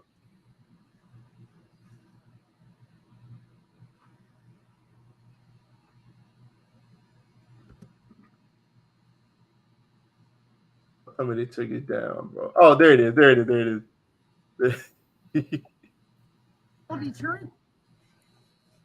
Yo, this is gonna. If you got kids, you might want to take them out of the room for a second, because this woman be saying a lot. Where is it? Where is it, bro?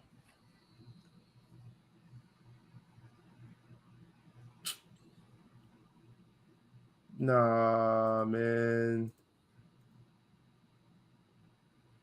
Whatever, bro. Whatever. Never mind, man. Oh no, there it is. Yo.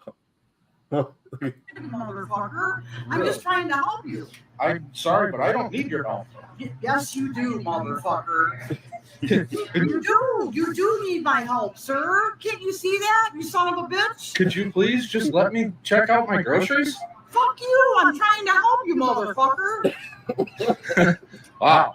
This is. You gotta ask Jesus Christ. I don't have to do anything. We're all sinners. Okay. He's not gonna force you to do it. You're sinning right now. No, I'm not, motherfucker. You fucking accuser. Get the fuck out of here, you fucking accuser. You motherfucking accuser. Get the fuck out of here. Oh, you motherfucking accuser. Accuser of the fucking brethren, you motherfucker. You put so much emphasis on it, though. Like, golly, man. Bro, we're listening to so much, bro, in Dallas, me and Matatio. When we doing this, like, so much emphasis. Like, gee. Oh God, accuser. He's like, I'm trying to get him to hold on. He said the manager comes by. The manager comes by. Is like, well, what are you so mad about? He said, I'm trying to get him to repent. Yes, ma'am. I'm pissed because he won't repent. I'm pissed because he won't repent. I just want to get some groceries and go home.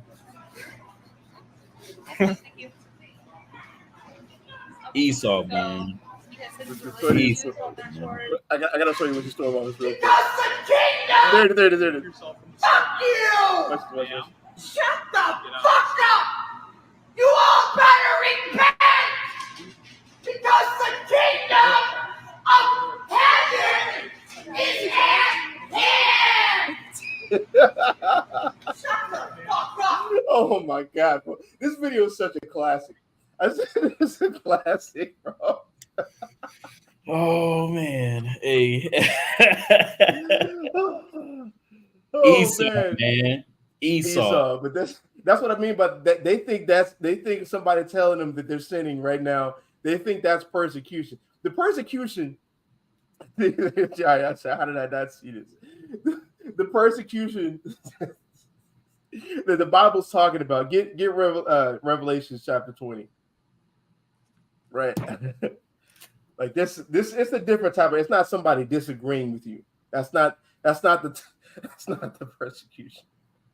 It's at the kingdom of heaven. It's at hand. Oh man. 20 and what up? 20 and 4. God, this is the book of Revelations, chapter 20 and verse 4. And I saw thrones, and they sat upon them, and judgment was given unto them. And I saw the souls of them that were beheaded for the witnesses of Yahushua and for the word of God, and which had not worshipped the beast, neither his image, neither had received his mark upon their foreheads or in their hands. And they lived and reigned with Christ 1,000 years. That's why it said, blessed are they that persecute you, for theirs the kingdom of heaven. Right? That's you getting beheaded for Yahweh's namesake, man. Hey, man, that's validation. Mm-hmm. that's validation. That's a gold ticket right there. That's a gold ticket right there. That's the persecution that Christ is talking about. He ain't talking about somebody. Y'all so soft, man. Chris is just soft as just a small pile of baby shit, man. Just so soft, man. Get Revelations 2 and 10.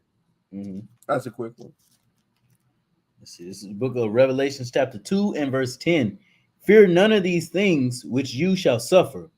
Behold, the devil shall cast some of you into prison, that you may be tried, and you shall have tribulation 10 days. Be you faithful unto death, and I will give you a crown of life. That's that persecution. Or damn devil, right? You know who's in charge of the prison system right now? The damn devil put you in the prison in the prison system for 10 days and try you for 10 days. And if you stay down for your crown, you will get that crown of life, which is the kingdom. Mm-hmm. On the first try, right? You ain't gonna wait to the second death. That's not gonna happen to you, man. Right? That's the persecution that Christ is talking about. We're gonna have to finish these beatitudes and then start back at chapter 5 next time, because I got a lot of notes past this.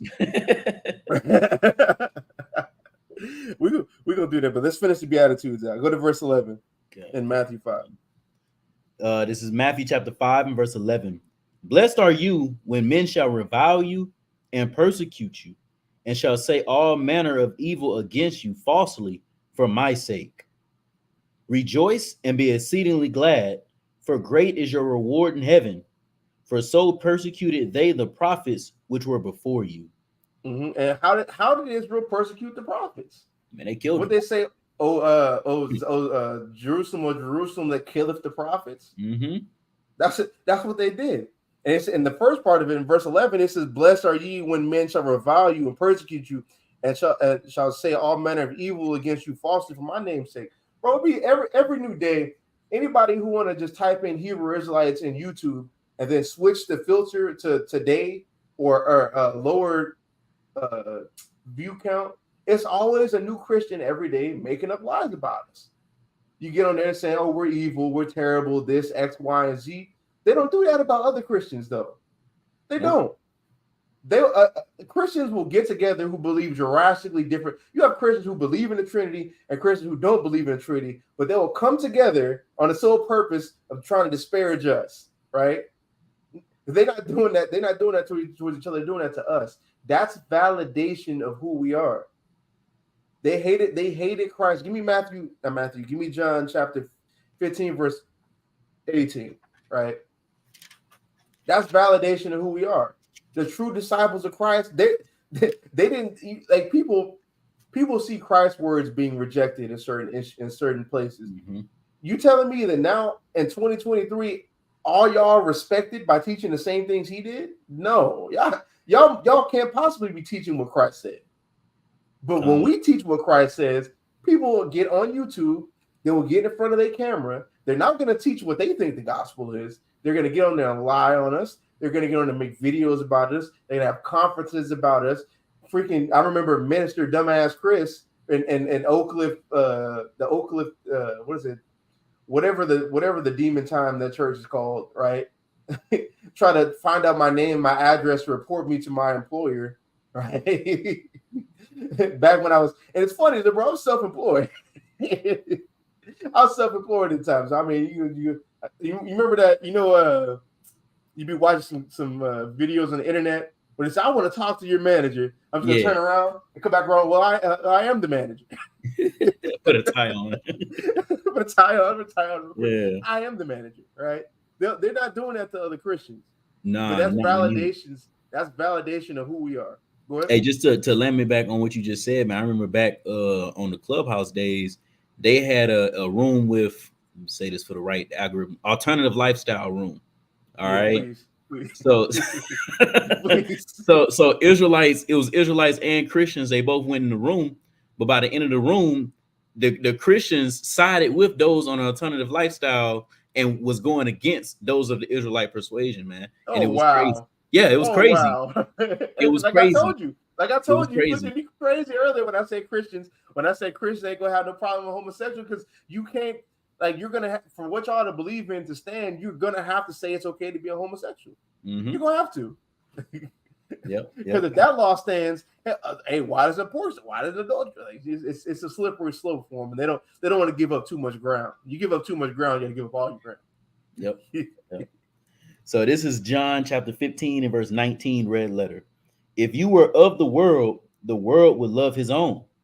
But because you are not of the world, but I have chosen you out of the world, therefore the world hates you. Mm-hmm. Remember the word. Hold on, stand right there. Mm-hmm. The world hates you. They hate us, bro. And this, I want you to think about this too, because I've been thinking about this all week, crazy enough, right? The world hates us. I already gave examples about Christianity and how Christians operate. Think about the lifestyle we live. That's really an alternative lifestyle, right? Like they have, as much as y'all don't think about it, America had some Sabbath days. That's the weekend. It don't ever change. The regular work week in America is Monday through Friday, most of the time 9 to 5, right? Mm-hmm. Other people it varies, but it's really 9 to 5. Everybody's off on the weekend. That's the American lifestyle. With us, we have to have a specific day that rotates. Like the Sabbath, it's not a fixed day. It's not no Friday to Saturday, right? And that should let you know that the Friday Saturday is kind of, I mean, why does that work with the world's calendar? But that's another story. You can make them mad. Right? I'm not trying to, but I've been thinking about that too, right? But we have to have a day off that rotates.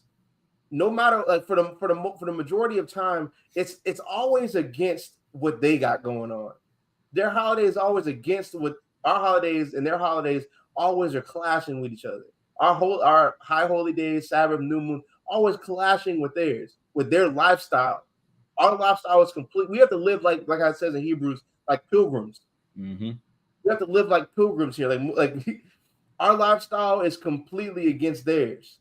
That's why they hate us. We look like foreign. We're foreign. We're like foreigners who come over here and then just don't want to get down with Rome. That's really what this is. That's exactly what it is. That's why they hate us.